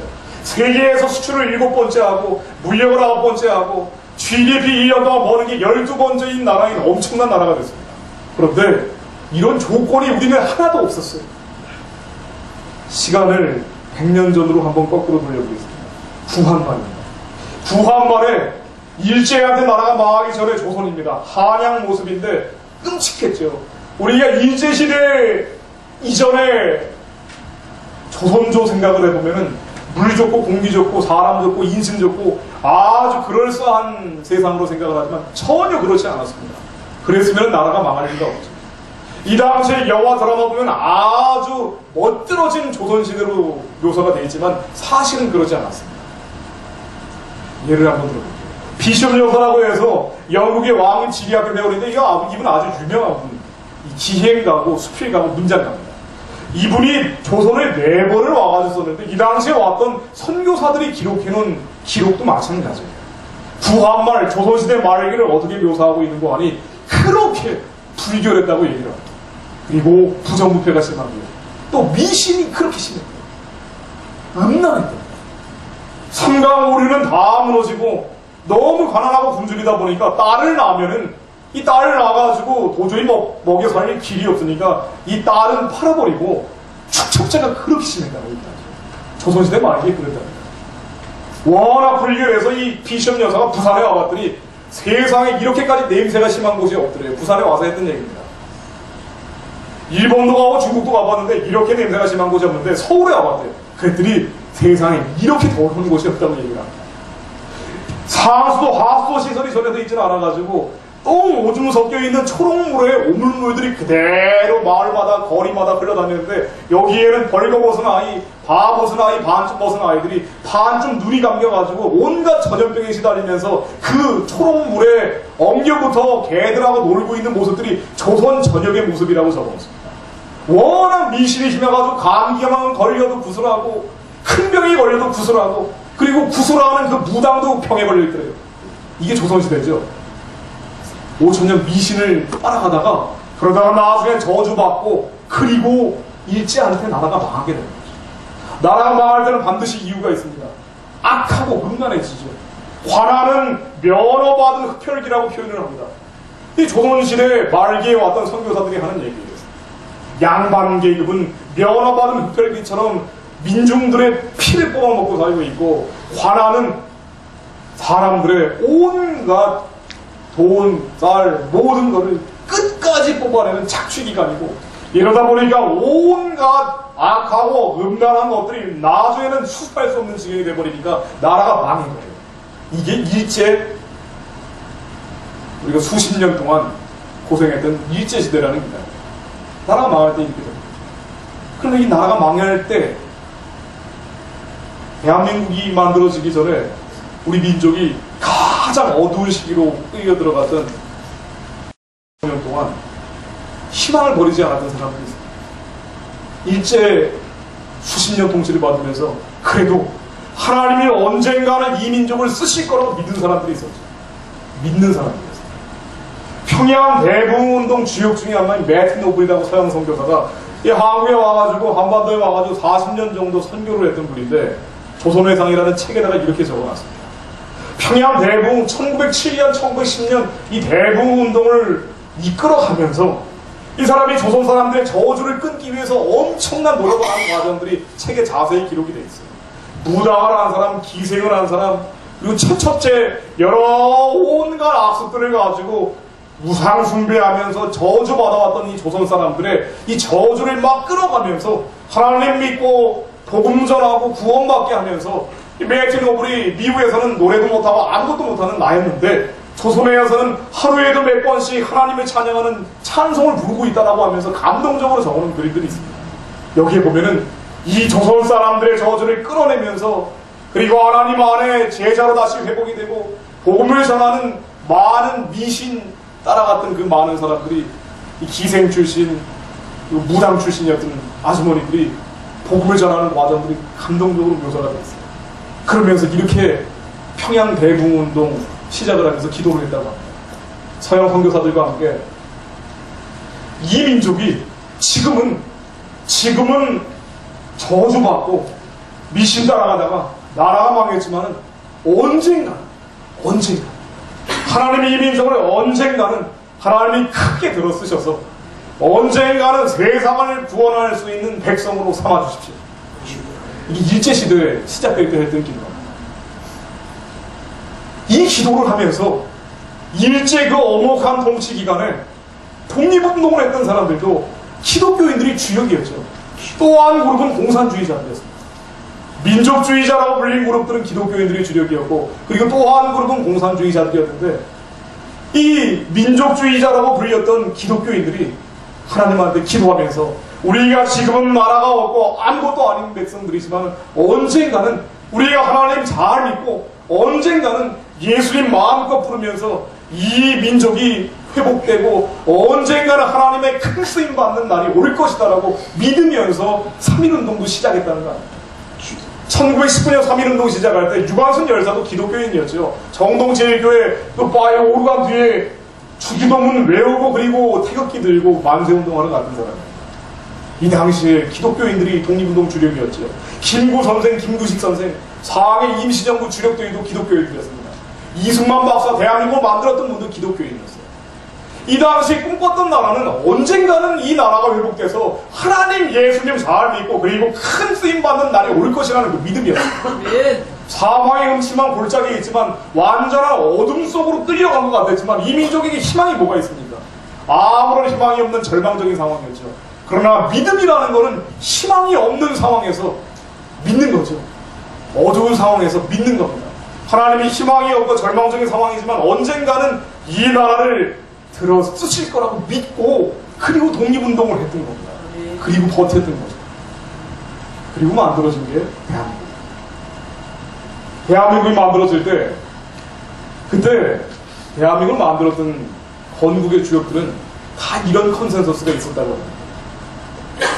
상해 임시정부 환영회를 정동제일교회에서 하는데 김웅구 선생이나 김두식 선생이나 이승만 박사 모두 다 기독교인들이다 보니까 우리가 일제 수탈을 당하고 일제 압제를 당한 것은 하나님을 믿지 않았기 때문이다라고 얘기를 하면서 우리가 침략받지 않는 강대국을 만들려면 성경 위에 나라를 세워야 된다. 우리가 예수님 잘 믿는 하나님 잘 믿는 나라를 만들어야 된다. 이분들이 신앙의 깊이가 어느 정도였는지 저는 모르겠습니다만 그러나 이 당시 지도자 지식인들 사이에는 우리가 기독교 기반 위에 나라를 만들어야 된다는 합의가 있었다. 물론 친일파들이 있었어요. 그러나 그건 북한도 마찬가지입니다. 북한의 공군을 만든 사람들은 다 일제시대 비행사들이었어요. 북한의 공산주의 사회 만들기 위해서 동의만 하면 예전에 친일파건 아니건 전혀 상관하지 않고 등용을 했습니다. 그러나 대한민국 수도에 있던 분들, 대한민국 건국의 주역이 했던 장관, 차관 중에 독립운동 안 했던 분들이 한 분도 없었죠. 대부분 기독교인들이었어요. 그러나 문맹률이 82%다 보니 그 실무자들은 친일파들을 등용하지 않을 수가 없었고 이건 북한도 마찬가지예요. 그러나 대한민국을 만들었던 하나님의 뜻이 있었습니다. 믿는 사람들을 통해서 이 나라를 세우셨죠. 그래서 대한민국을 만들 때 1948년 5월 30일 날 국회를 처음 열 때 기도를 했죠. 지금 같은 건 상상을 못할 일입니다. 지금 200개 더 넘는 나라들이 있지만 그 수백 개 되는 나라들 가운데 기도를 하면서 나라를 시작했던 나라는 대한민국이 유일합니다. 1948년 5월 30일 날 이 당시에 기독교인이었던 이승만 박사가 기도를 합니다. 짤막한 기도문에 감사하자는 얘기가 3번이 나옵니다. 우리가 독립을 한 건 우리가 잘나서 된 게 아니라 하나님께서 하셨다라고 모든 영광을 하나님께 돌립니다. 우리가 이 기도를 하기 시작한 이 나라를 세우고 국회를 열게 된 게 다 하나님이 하신 거기 때문에 우리가 하나님께 감사하자. 그리고 이 당시에 북한에서 신앙의 자유를 찾아 내려온 많은 목회자분들이 계셨습니다. 한경진 목사님, 이은영 목사님 많은 분들이 계신데 국회 부의장이었던 분이 목사님이셨어요. 신앙의 자유를 찾아온 이은영 목사님이었죠. 북한이 인본주의 제국을 만들고 북한 땅에 만물의 땅으로 만들어버렸습니다. 교회를 다 부시고 성도를 다 죽이기 시작하니까 북한은 공산주의 사회주의 제국이 되고 일제시대 하나님이 없다라고 하고 똑똑하던 사람들은 북한으로 잔뜩 올라가고요. 그리고 북한에서 신앙의 자유를 찾고 하나님 예수님을 찾아왔던 사람들은 남한으로 잔뜩 내려왔어요. 그래서 이은영 목사님에게 기도를 부탁합니다. 이게 대한민국 국회 속기록 맨 앞페이지에 실려있는 하나님께 바치는 나라와 민족을 위한 기도입니다. 대한민국 국회 속기록에 맨 앞페이지에 이 나라와 민족을 위한 기도문이 들어가게 하나님이 역사하셨어요. 어제 대한민국 만들어질 때 너는 내 거라고 머리에다 인을 찍듯이 대한민국을 만드셨습니다. 이 기도문은 상당히 깁니다. 여기에 나와 있는 기도 제목이 3가지가 있습니다. 하나님께서 이 나라를 만드시고 이 기도를 통해서 이 민족을 쓰실 것을 믿습니다라고 고백을 합니다. 그리고 하나님, 우리가 너무 가난하고 굶주린데 하나님, 우리에게 제발 복을 주십시오라고 기도합니다. 복을 달라고 기도하니까 너무 자연스러운 기도죠. 하나님의 방식으로 구하면 우리가 하나님께 계속 복을 구해야 되죠. 하나님께 복을 구합니다. 민생에 복락을 주십시오. 그렇지 않으면 이 땅에 악마의 권세가 창궐합니다. 악마라는 단어가 들어가 있는 유일한 국가 공식 기록이 바로 요 문건입니다. 대한민국이 이렇게 만들어졌죠. 하나님 악마의 권세가 창궐하니까 하나님 우리에게 복을 주십시오. 복을 주시기만 하면은 하나님 남북 통일과 세계 평화 하나님 이것도 함께 해주시고 우리가 이 일을 위해서 노력하겠습니다라고 고백을 합니다. 3가지 제목. 민생의 복락, 남북 통일, 세계 평화. 이게 대한민국 시작될 때 하나님께 드리는 나라와 민족을 위한 기도문에 들어가 있는 세 가지 제목. 저는 이렇게 해석을 합니다. 목사님이 만드신 이 기도문은 목사님의 그 선교적 열정이 전 들어가 있다고 믿습니다. 하나님 우리에게 복을 주시기만 하면은, 하나님 복을 주시기만 하면은 하나님 남북 통일을 하고 세계 평화를 이뤄내겠습니다. 하나님 남북 통일, 북한을 열겠습니다. 우리만 신앙의 자유를 누리는 게 아니라 북한 사람들도 신앙의 자유를 누릴 수 있도록 북한을 회복시키겠습니다. 세계 평화, 평화가 어떻게 합니까? 복음이 전해질 때까지 하나님 북한을 열고 땅 끝까지 복음을 전하겠습니다. 저는 이은영 목사님이 틀림없이 이 선교적 열정을 남북 통일과 세계 평화라는 단어로 기도문 안에 집어넣었다고 믿습니다. 우리가 시작될 때는요, 대한민국이 시작될 때는 1인당 GDP가 꼴찌에서 2번째였습니다. 꼴찌였던 나라가 인도였는데, 인도는요 그나마 땅이나 넓고 인구 많고 자원이라도 많죠. 우리는 아무것도 없는 나라였습니다. 정말 세계에서 제일 가난한 나라였죠.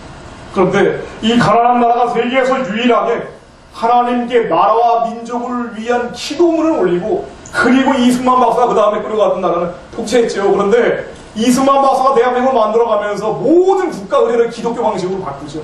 기독교 자유민주주의 국가를 만드는 게 꿈이었기 때문에 그렇습니다. 아니 이 당시의 지도자 지식인들 사이에는 우리가 이렇게 수탈을 당하고 압제를 당하는 것은 하나님을 믿지 않았기 때문이기 때문에 하나님 잘 믿는 나라가 돼야 된다는 그 모종의 합의가 있었기 때문입니다. 그래서 끔찍한 나라로 시작을 했고, 이후에 3년 뒤에는 북한이 남침을 해서 완전한 폐허와 잿더미가 됐지만, 그러나 이 폐허와 잿더미 속에서도 기도했죠. 기도하면서 나라를 만들고 기도하면서 이 나라를 끌고 왔습니다. 제가 어린 시절에 기억나는 거, 어머님이 이 부흥회 간다고 맨날 돌아다녔던 그 기억이 너무 강렬한 인상으로 남습니다. 이 당시에 70년대, 80년대, 아직 90년대 초반까지도 그랬는데, 골목에 있는 무슨 포스터 붙어 있으면 부흥회 포스터였죠. 다른 포스터는 발견하기 어려웠습니다. 우리가 가난하고 굶주렸습니다. 북한처럼 가난하고 굶주렸어요. 그러나 가난하고 굶주리는 게 잘못된 게 아니고요. 가난하고 굶주렸지만 하나님 부를 수 있고 예수님 부를 수 있었죠. 이 자유가 있었습니다. 그리고 기도했습니다. 그랬더니 하나님이 이 가난과 굶주림 속에서 엄청난 부흥을 만드신 거죠. 60년이 지나보니까 대한민국의 이 성취, 적어도 물질이나 경제적인 성취를 보면은 세계에서 넘버원이에요. 우리가 지금 수출이 7번째, 무역이 9번째, GDP가 12번째인데 이 물질 성공의 의미가 있는 게 아니라 이 물질이나 성공이라는 게 60년 동안 뛰어오른 스피드를 따지니까 세계에서 단연 넘버원이에요. 우리가 한 게 아니랍니다. 우리가 열심히 일하고 우리가 잘나고 우리가 똑똑해서가 아니에요. 북한 사람들도 잘나고 똑똑하고 열심히 일했습니다. 그런데 왜 북한은 저 지경이 되고 대한민국은 여기까지 왔습니까? 우리는 기도했기 때문에. 우리는 교회가 부흥을 하니까 나라가 부흥을 한 겁니다. 대한민국의 교회가 부흥하지 않으면 나라가 부흥할 수가 없는 거죠. 세계의 역사가 이걸 그대로 입증해주고 있지요. 우리가 북한이 열리게 되면 여러 가지 걱정, 근심이 많습니다. 북한이 열리게 되면 통일 비용이 든다. 여러 가지 수습하지 못할 상황이 벌어질 것이다. 그럴 수도 있어요. 그러나 60년 전에 대한민국을 들여다보면요, 우리는 절대로 성공할 수 없는 조건이었어요. 절대로 성취할 수 없는 환경이었어요. 그런데 하나님 부를 수 있는 자유, 예수님 부를 수 있는 자유, 우리가 신앙의 자유가 있고 전도하고 선교할 수 있는 이 자유가 있었더니 60년 동안 기적을 만드셨습니다.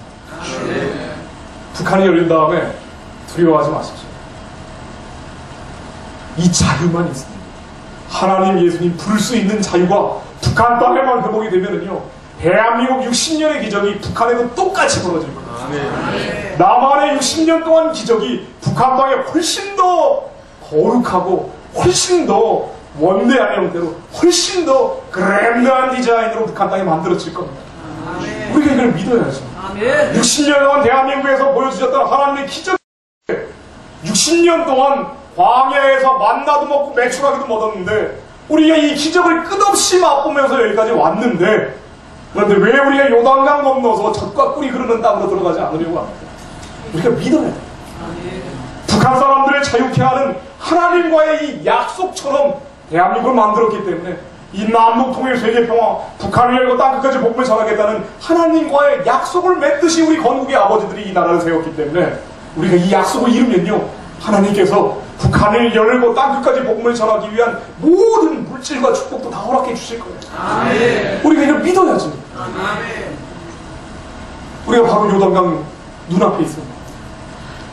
적과 꿀이 흐르는 땅이 북한을 열고 땅끝까지 복음을 전하겠다는 우리 건국의 아버지들의 이 약속이었습니다. 하나님이 우리에게 원하시는 것은 정탐뿐이 아니죠. 여호수아의 믿음, 갈렙의 믿음입니다. 하나님의 약속을 믿고 강을 건너서 우리가 북한에 복음을 전하는 거예요. 우리가 자유통일합니다. 북한이 열리겠냐라고 많은 분들이 말씀하시죠. 원홍저기군과 붉은 청년군이 북한이 와요. 그래도 열리겠느냐라고 우리가 의심을. 근로자들과 평행시민 여러분, 김정은이 얼마 전에 연설과 해외 동포 여러분, 동지들과 벗들, 오늘 우리는 그나큰 민족적 긍지와 자부심을 안고 북한이 과연 위대한 수령 김일성 열리겠느냐, 북한이 과연 오래 가겠느냐, 우리가 인간적인 눈으로 보면 저 체제는 철옹성 같아요. 도저히 열리지 않을 것 같습니다.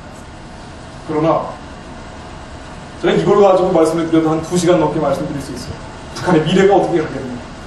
제가 결론만 말씀드릴게요. 북한은요, 이미 끝났습니다. 이미 망했어요. 북한 정권을 유지하느냐 유지하지 말 거냐, 남한 사람들이 지금 걱정할 상황이 아닙니다. 북한 정권은요, 이미 영적으로 끝났습니다. 이미 영적으로 망했어요. 38,000기 김일성 우상들을 만들어 놓고 45만 개 혁명사상 김일성 신전들을 만들어 놓고 저주받아서 90년대 중후반에 300만 명이 아사당하면서 북한은 이미 망하고 이미 끝났습니다. 영적으로 이미 망하고 이미 끝났는데 남아있는 건 남한 사람들의 기도예요. 남한 사람들이 기도해서 이미 영적으로 끝나고 망해있는 북한 체제를 하나님한테 열어달라고 하면 하나님이 여실 겁니다. 그러나 우리가 그런 기도가 잘 나오지 않기 때문에 하나님이 잠깐 유예시키고 있는 것뿐이에요. 우리의 죄, 우리가 거룩하고 우리가 성결하고 우리가 정결해져야 돼요. 우리가 거룩해지고 성결해지고 정결해져서 하나님 앞에 범죄한 부분들, 북한 사람들이 죽어가는 데서 눈 감고 귀 막았던 부분들, 남한 사회에 번지고 있는 영적인 음란 그리고 육적인 음란들, 북한에서 우상체제하고 남한체제하고 비교할 수 없습니다만은, 그러나 우리가 지금 남한 교회가 무너져야 된다고 낙검소에서 떠들어대고, 그런데도 불구하고 이런 사람들이 국회의원으로 나가고 있고, 이런 모습들, 우리의 육적인 음란들, 우리가 얼마나 더럽고 추하고 악해지고 있는지 이 모습들을 하나님 앞에 회개하면요, 우리가 하나님 앞에 거룩해지고 정결해지고 성결해지면요, 우리가 부산이 성시화되고 서울이 성시화되고 대한민국이 성시화되면은요, 하나님이 이 기도를 통해서 북한을 여시는 거예요. 북한은 이미 영적으로 끝났습니다. 영적으로는 망했어요. 90년대 중반에 300만 명이 아사당하면서 북한에 장마당이라는 게 만들어지기 시작했습니다. 이거 사실은 다 불법 시장입니다. 이 장마당에서 지금 주민들은 아름아름 장사하면서 먹고 삽니다. 북한에 배급을 받는 사람들은 10% 내외래요. 특권층 말고는 배급을 못 받는답니다. 우리가 아무리 많은 돈 쌀 비료를 줘도 이 10% 특권층한테만 간답니다. 그럼 90% 일반 주민들은 어떻게 사느냐? 이 장마당 다 불법 시장인데 여기에서 아름아름 먹고 사는 게 지금 북한 상황이랍니다. 이게 무슨 뜻인 거 아니요? 북한 통제가 자리지 안 먹히는 거예요. 식량을 배급을 해야지 북한 주민들이 통제가 되는데, 우리가 식량을 북한에다 잔뜩 주면은 북한이 장마당 폐쇄하고 다시 통제 체제를 강화하겠죠. 수령 체제를 복원할 겁니다. 그리고 북한 주민들은 또 영원한 김일성의 신도들로 만들어 갈 거예요. 그러나 지금으로서는, 현재로서는 북한의 장마당이 워낙 활성화되다 보니까 북한 당국이 주민들이 통제하려고 해도 잘 먹히지는 않는다. 이러다 보니까 북한 정권 입장에서는 두려워집니다. 겁이 납니다. 이대로 가다가 북한이 어떤 식으로 변화될지는 알 수가 없어요. 그래서 지금 북한에서는 돈이면 다 된다는 식의 부정부패가 남한하고는 비교할 수 없을 정도로 세계에서 가장 부패가 심하고 가장 부정이 심한 나라가 되어버렸습니다. 통계가 그렇게 나옵니다. 소말리아라고 해적이 온 국민이 해적처럼 살고 있는 소말리아라는 나라와 함께 북한이 가장 부정부패가 심한 나라로 지금 통계로 잡히고 있습니다. 지금 북한이 이런 상황입니다. 이러다 보니까 북한 주민들 통제를 하려고 해도 이게 통제가 잘 안 되고 남한의 영화 드라마까지 그렇게 많이 보고 있어요. 남한 영화 드라마를 보는 거는 북한에서 가장 큰 범죄 중에 하나로 분류되는데도 불구하고 북한의 수용소 시설 예를 들어 보면은 3분의 1 정도가 남한 영화 드라마를 보다 온 사람들인데도 불구하고 그래도 본대요. 북한 사람들이 제일 재밌게 본 영화 드라마 한번 예를 들어 보면은 통일연구원의 박사님이 만드신 자료집에 나오는 건데요.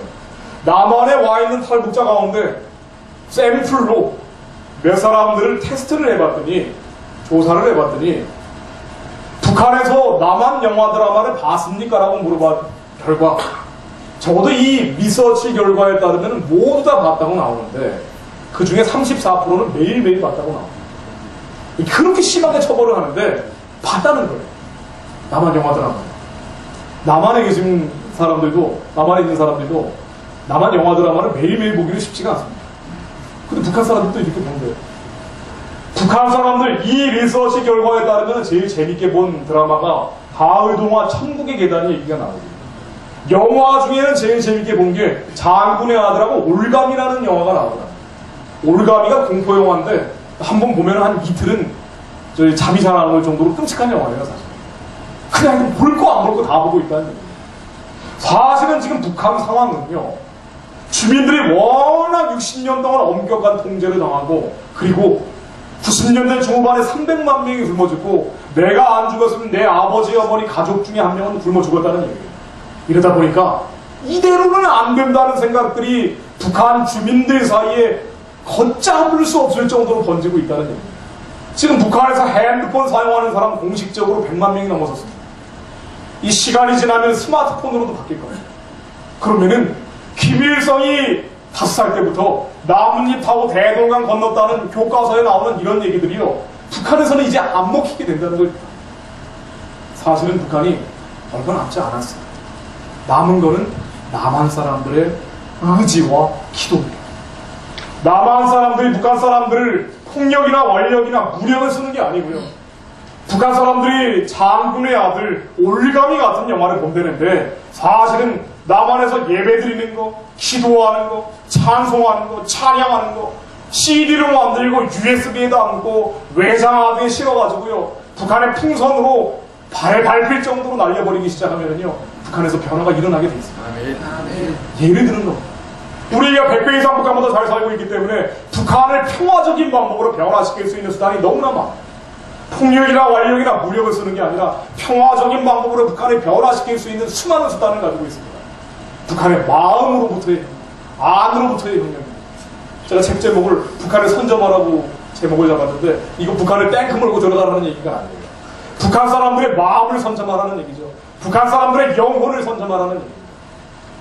사실은 한국에서 예배드리는, 큰 교회에서 예배드리는, 작은 교회에서 예배드리든 우리가 예배드리는 거 영상으로 찍어서요, 찬양하고 찬송하는 거 영상으로 찍어서요, 북한 사람들 발에 밟힐 정도로 풍선으로 날리기 시작하면요, 북한 사람들 저 황폐한 영혼에 복음이 먼저 씨앗을 뿌리게 됩니다. 우리가 수단이 너무나 많아. 한 명, 두 명이 아니라 수많은 사람들이 이런 거 하기 시작하면요, 북한도 막지는 못해요. 북한은 영적으로 끝났기 때문에, 황폐하고 황량한 상태이기 때문에 우리가 마음만 먹으면 얼마든지 북한을 안에서부터 변화시킬 수 있는 수단이 많습니다. 제가 마지막으로 이 말씀 드리고 정리를 해보려고 합니다. 북한을 열게 되면은 제가 처음에 말씀드린 것처럼 남한의 신앙의 자유, 하나님 예수님 부를 수 있는 이 자유가 북한 땅에 들어가게 되면은 남한 60년의 기적이 북한 땅에도 똑같은 형태로 나올 거라고 우리가 믿어야 된다고 말씀해 드렸습니다. 우리가 60년 동안 만나도 먹고 메추라기도 먹었기 때문에, 우리가 하나님의 이 기적을 체험했기 때문에, 우리가 잘나고 우리가 열심히 일해서 지금까지 온 게 아니라 하나님이 축복해 주신 결과이기 때문에, 이 축복이 북한 땅에도 임하게 되면 북한에 똑같은 기적이 만들어진다고 제가 믿어야 된다고 말씀을 드렸습니다. 그런데 우리가 사실 믿지 못할 많은 얘기들을 듣게 됩니다. 야, 북한이 열게 되면은 믿는 건 믿는 거고, 인본적 시각, 인간적 시각으로 말씀하시는 분들은 통일 비용 때문에 한국이 망하는 거 아니냐고. 북한이 열게 되면 남한도 함께 망하는 거 아니냐. 그러면 이게 얼마나 인간적인 시각, 인본적인 시각인지 제가 잠깐 설명을 드리려고 합니다. 사회과학적인 눈을 가지고 북한 땅을 들여다봐도요, 북한이 열리게 되면 통일 비용이 더 많아져서 우리가 감당할 수 없는 상황으로 망하게 되는 게 아니고, 북한이 열리면 여러 가지 잃을 것들이 많은 사람들이 통일 비용 얘기를 과장을 합니다. 부풀립니다. 물론 통일 비용이 들어갑니다. 북한이 열리게 되면 일정한 비용은 우리가 치러야 될 거예요. 그러나 북한이 열린다고 해서 우리가 과연 그렇게 많은 통일 비용이 들어가느냐? 제가 한번 계산을 해봤습니다. 통일 비용에 대해서 나온 얘기들을 다 모아서 한번 정리를 해봤어요. 그랬더니 한 3단계 정도로 들어간다고 나오더라고요. 우리가 믿어버리면 이 문제는 사실 문제가 안 되겠지만은, 그러나 믿지 않는다고 하더라도 과연 북한이 무너지면 함께 남한이 망하게 돼 있느냐? 그렇지 않더라고요. 통일 비용이 많이 들어간다고 얘기하지만 분단 비용이 더 크더라고요. 남북한이 분단된 과정에서 치러야 되는 많은 비용들, 사실은 북한의 무력 도발이 이어지고 있는 것도 북한이 망해가고 끝나가기 때문에 벌어진 일들인데, 이 비용들이 계산해보면 한두 끝도 없이 많아집니다. 통일 비용보다 분단 비용이 더 많고, 그리고 통일 비용보다 나중에 북한을 재건해서 끌어올릴 투자해서 만들어낼 통일 이익이 더 많다고 나옵니다. 통일 비용은 한 3단계로 들어간다고 나옵니다. 첫 번째, 두 번째, 세 번째. 첫 번째 비용은요, 북한 사람들이 너무 많이 굶어 죽었기 때문에 안 굶겨 죽이는 데 들어가는 돈입니다. 그러나 이 북한 사람들 안 굶겨 죽이는 데 들어가는 돈은 그렇게 많은 돈이 들어가지 않죠. 북한이 지금 김일성 농상 38,000개를 만들어 놨는데, 이런 정신 나간 짓만 안 해도요, 북한 사람들은 당장 굶어 죽지 않습니다. 북한의 자유만 회복돼도, 농사 지을 자유, 거래할 자유만 회복이 돼도 북한 사람은 굶어 죽을 사람들이 나오지 않습니다. 북한에서 매년 안 굶어 죽게 하려면 1년의 식량 한 40만 톤 정도면 충분하다고 해요. 아무리 많이 잡아도 100만 톤 식량만 있으면 북한에서 굶어 죽는 사람들이 나오지 않는다고 하는데, 예전에 북한이 핵실험하기 전에 한국 정부가 주던 게 100만 톤이 넘었습니다. 예전에 주던 식량 그냥 줘도 돼요. 추가 비용이 필요 없다는 거예요. 자, 이제 첫 번째 비용은 해결했습니다. 두 번째 비용은 뭔가 하니, 북한에서 굶어 죽는 사람이 나오지 않기 때문에 이제는 한 사람들의 평생의 소원을 들어주는 비용이 있습니다. 북한 사람들 평생의 소원은요, 쌀밥에 고기국 먹는 거라고 얘기합니다. 김일성이 이 소원 들어주겠다고 하면서 결국 못 들어줬어요. 김정일도 못 들어주고 김정은도 못 들어줍니다. 자, 이제 북한이 열린 다음에 대한민국이 북한을 자유화 민주화시키는 과정에서 북한 사람들 평생 소원 들어주기 위해서 최고의 복지를 들어주는 거예요. 자, 이 돈이 얼마 정도 들어가느냐? 2010년 12월에 국회 입법조사처라는 기관에서 조사를 했습니다. 그랬더니 남한 사람들이 하도 통일 비용 걱정을 하니까 조사를 해봤대요. 그랬더니 대한민국 GDP에 1% 들어간다고 계산을 했습니다. 북한 사람들 평생 소원 들어주는데, 북한 2,400만 명이 아침마다 설렁탕 먹고 점심에는 삼겹살 먹고 저녁에는 소갈비를 다 먹어도 대한민국 GDP에 딱 1% 들어간다고 나왔습니다.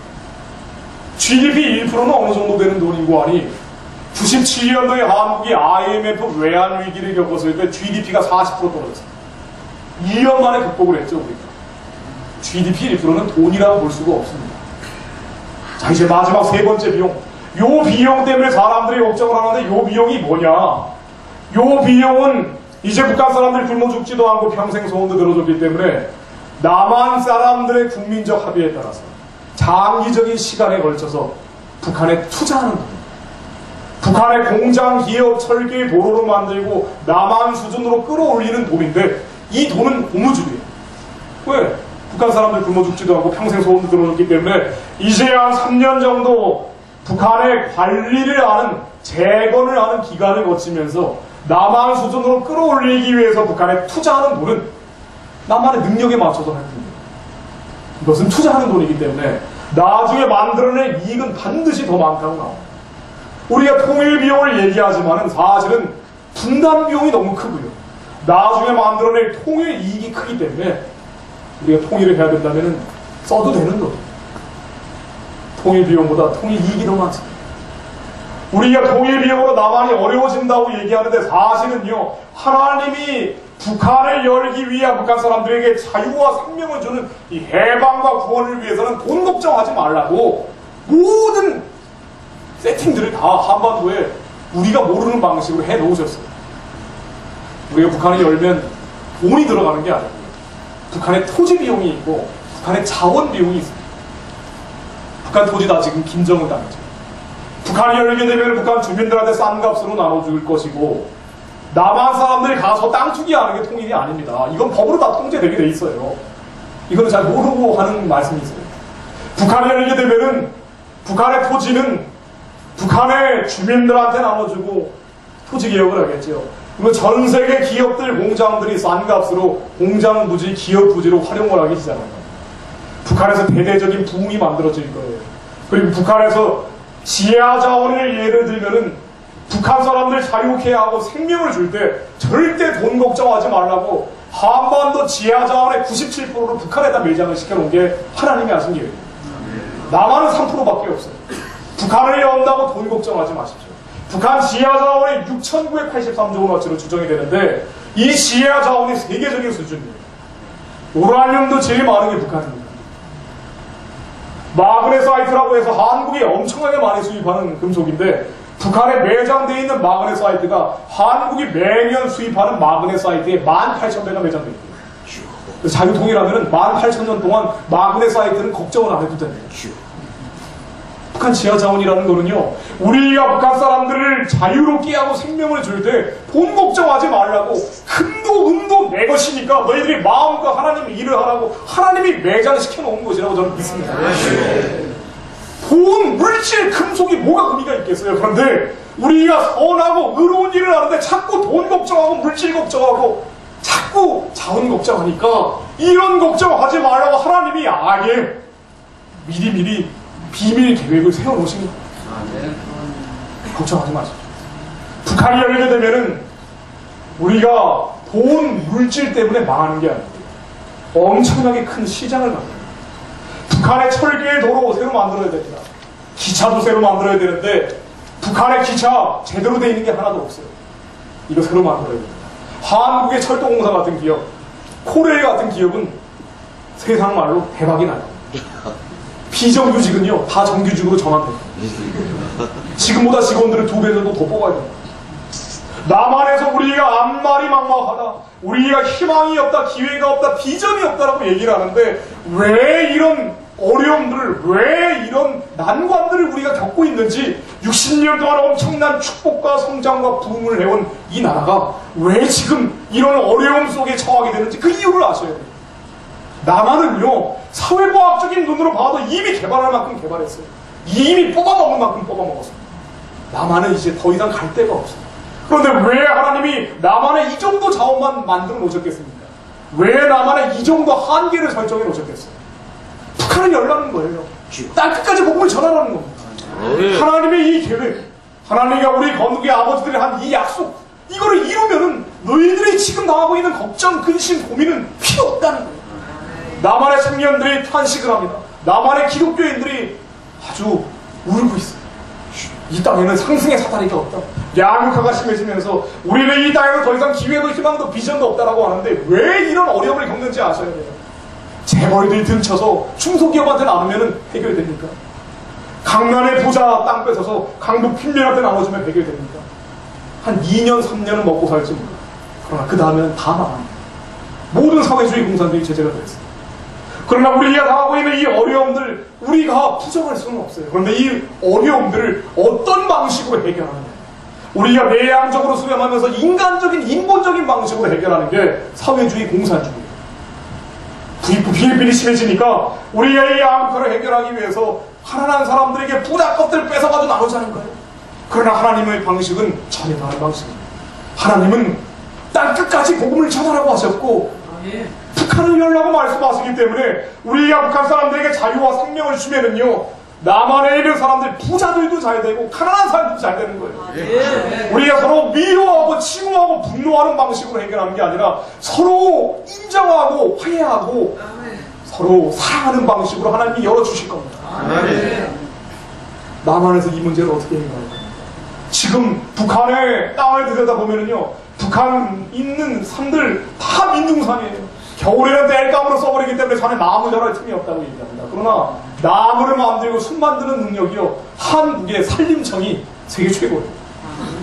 이제 한국 산림청도 세상 말로 대박납니다. 평생 개장하셨던 분도 국장으로 승진할 거예요. 독일이 동일할 때 그랬습니다. 소독이 관리하고 재건할 영역이 넓어지니까 퇴직한 공무원들까지 승진시켜가지고 보냈어요. 북한 사람들은 어떻게 되냐고 묻습니다. 북한 사람들은 지금 82%가요. 장마당에서 아름아름 먹고 살아요. 이제 자유롭게 장사하십시오라고 하면 돼요. 북한 사람들에게 자유를 선포하고 북한 사람들이 자유롭게 농사짓고 자유롭게 거래할 수 있게 하면은요, 북한을 재건하고 관리해야 될 일은 남한 사람들이 할 수밖에 없습니다. 남한에 60년 동안 복음으로 훈련된 사람들이 우리가 거룩하고 경건하고 청결해져서 북한을 재건하고 관리하는 인력으로 들어갈 수밖에 없습니다. 여기서 끝나는 게 아니죠. 북한의 건물들 새로 만들어야 됩니다. 제가 건설에서 가서 이런 얘기했더니 박수치고 난리 나서 그 다음부터는 강연을 사실상 안 했어요. 남한의 건설 경기 끝났는데 북한 열리게 되면 30년은 살아난다고 얘기를 합니다. 대한민국이 북한을 연다는 게 뭐냐? 청년 실업이요? 이 문제를 남한에서 어떻게 해결합니까? 이 문제를 어떻게 해결합니까? 남한은 이미 개발할 만큼 개발하고 뽑을 만큼 뽑았는데 남한은 자원도 없고 자본도 없는데 기도해서 여기까지 만들어내는 게 기적이에요. 이제 남한은요, 더 이상 나갈 데가 없어요. 하나님은 그래서 요단강 건너 저 꽉뿌리 흐르는 땅으로 가는 거예요. 우리가 저 땅으로 약속된 땅으로 가면 30년은 사라질 겁니다. 남한 내부에서는 해결할 길이 없지만, 그러나 북한 사람들에게 자유와 생명을 주면, 북한 사람들을 살려내면은 하나님이 기뻐하시는 기도를 하고 하나님이 기뻐하시는 금식을 하면 이사야 58장에 명확히 나옵니다. 뭐라고 나옵니까? 너희들에게 물이 끊어지지 않은 셈이 되고 물된 동산이 되게 하겠다라고 약속하고 있습니다. 아멘. 하나님이 기뻐하시는 기도, 하나님이 기뻐하시는 금식을 하면 내 그릇을 채워달라고 하나님 여기에 물질을 주십시오, 축복을 주십시오. 이 기도 중요해요. 그런데 이 기도가 아니라 나라와 민족을 위한 기도, 하나님 큰 비를 내려주셔서 이 나라를 채우시고 이 민족을 채우시고 내 것도 채워주십시오 라는 기도를 하면은요, 북한 사람들에게 자유를 주고 생명을 주는 그 기도를 하면은 하나님이 이 나라 전체를 축복하신다는 거예요. 그래서 대한민국이 자유통일되면은 제 얘기가 아닙니다. 세계 많은 석학들이, 많은 투자자들이, 많은 은행들이, 많은 기구들이, 많은 경제학자들이 대한민국 자유통일되면 세계적인 선진국이 됩니다. 골드만삭스라고 세계에서 가장 큰 투자회사입니다. 가장 큰 은행입니다. 2050년에 한국은 세계 2위의 1인당 GDP 국가입니다. 대한민국이 세계에서 두 번째로 가난한 나라인데 세계에서 두 번째로 부자 나라가 되는 거예요. 그런데 이 기적을 왜 하나님께서 허락하시는지 그 이유를 아셔야 돼요. 대한민국이 정말 잘 먹고 잘 살 수 있는 조건이 없었죠. 우리는 아무것도 없는 조건이었습니다. 고린도전서 1장 26절에 제가 읽겠습니다. 형제들아, 너희들의 부르심을 보라. 육체를 따라 지혜 있는 자가 많지 아니하며 능한 자가 많지 아니하며 문법 좋은 자가 많지 아니하며, 그러나 하나님께서 세상에 미련한 것들을 택하사 지혜 있는 자들을 부끄럽게 하려 하시고 세상에 약한 것들을 택하사 강한 것들을 부끄럽게 하려 하시며, 하나님께서 세상에 천한 것들과 멸시받는 것들과 없는 것들을 택하사 있는 것들을 폐하려 하시나니 이는 아무 육체라도 하나님 앞에서 자랑하지 못하게 하려 하십니다. 대한민국은 아무것도 아니었죠. 천했습니다.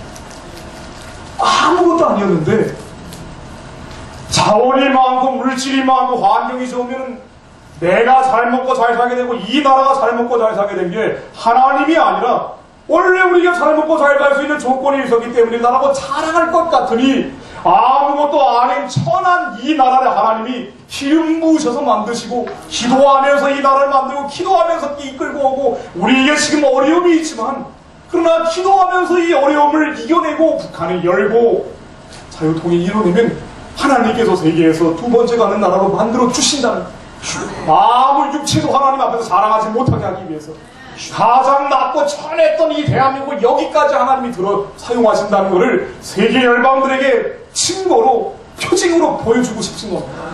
그래서 이 나라를 선택하신 거죠. 아무것도 아닌 나라를, 아무것도 아닌 백성들을 그래도 하나님 믿고 복음 들고 여기까지 왔더니 이렇게 사용하신다고 하나님이 믿게 하시려는 거죠. 대한민국이 북한을 연다는 거는요, 단지 북한 사람들 살려낸다는 의미뿐 아니라 나만이 살기 위한 겁니다. 이 모든 물질과 축복은 하나님의 교회로 모아질 겁니다.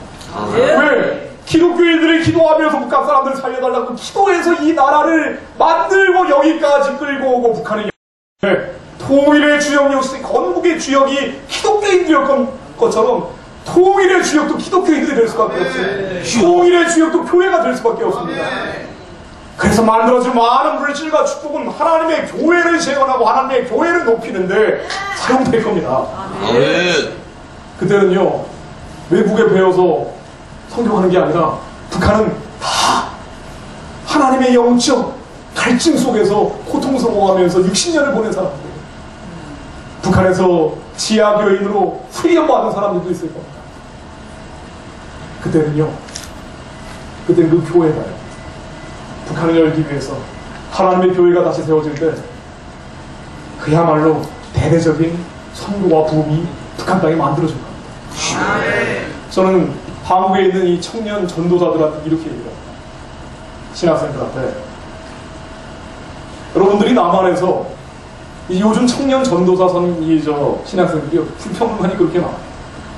한국에서 개척할 데가 없다는 거예요. 절망하고 낙심하고 낙담합니다. 그러나 하나님이 낙하구멍처럼 저 바늘구멍으로 반드시 통과시킬 때는요, 뜻이 있어요. 우리가 지금 당하고 있는 이 어려움, 우리가 지금 힘들고 어렵고 괴롭다고 탄식을 하고, 청년 전도가 청년 신학생들도 마찬가지예요. 미래에 대해서 희망과 비전과 기회가 없다고 탄식을 하고 있는데, 그것은 반드시 하나님의 뜻이 있다고. 하나님의 뜻이 있기 때문에 하나님의 뜻을 이루면은, 그래서 북한을 열면은 북한 땅에 여의도 순복음교회 같은 교회 숱하게 지어서 거기서 목회할 생각하지, 남한에서 기회도 희망도 비전도 없다고 이 대한민국 사회 사회주의하고 공산주의 하자는 그런 주장하지 말라고 얘기를 합니다.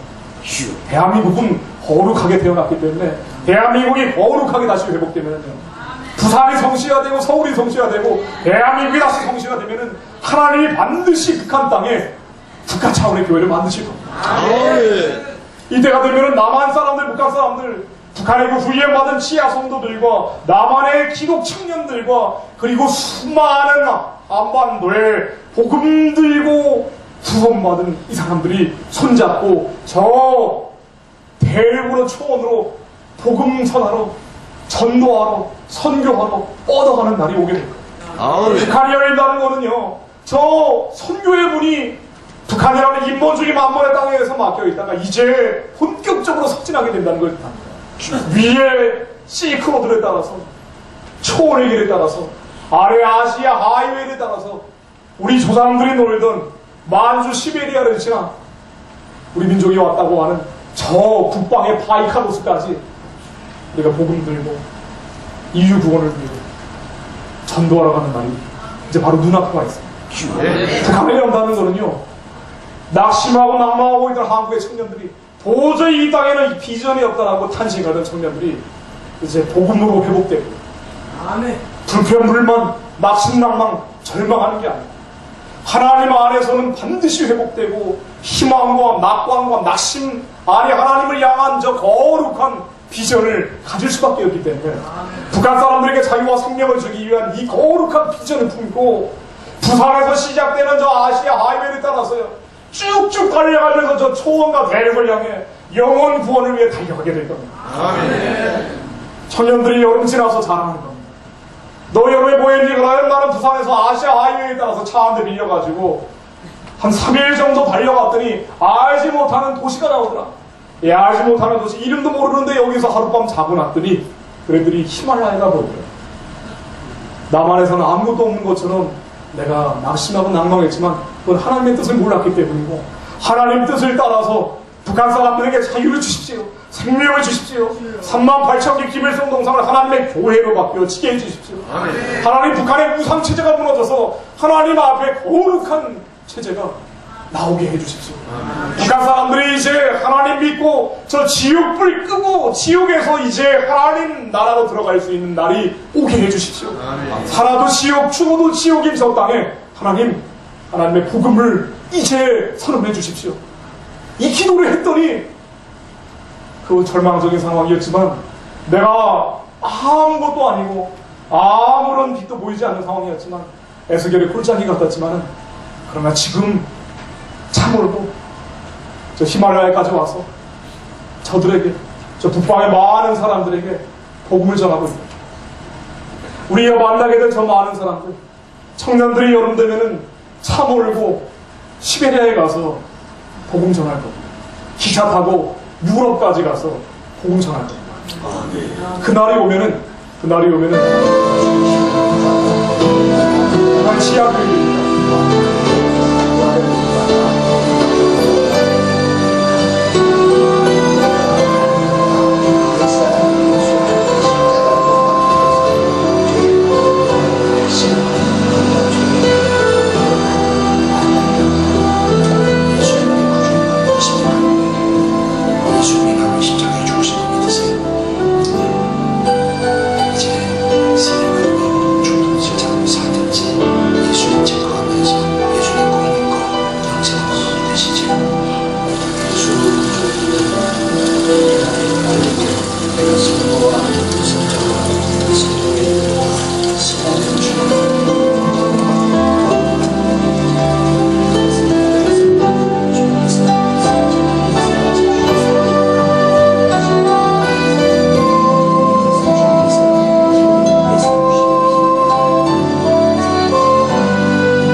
여전히 예수를 믿는다는 이유로 감옥에 갇히고 매맞고 죽어가는 순교 행전이 북한 땅에서 쓰여지고 있습니다.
북한에서 그날이 오면은 북한에서 저 목숨을 걸고 신앙을 지켜왔던 지하 기독교인들하고 함께 나만의 이 낙심하고 낙담했던 청년들이 함께 복음을 전하고 끝까지 땅 끝까지 하나님의 뜻을 전하는 날이 올 것으로 믿습니다. 아멘.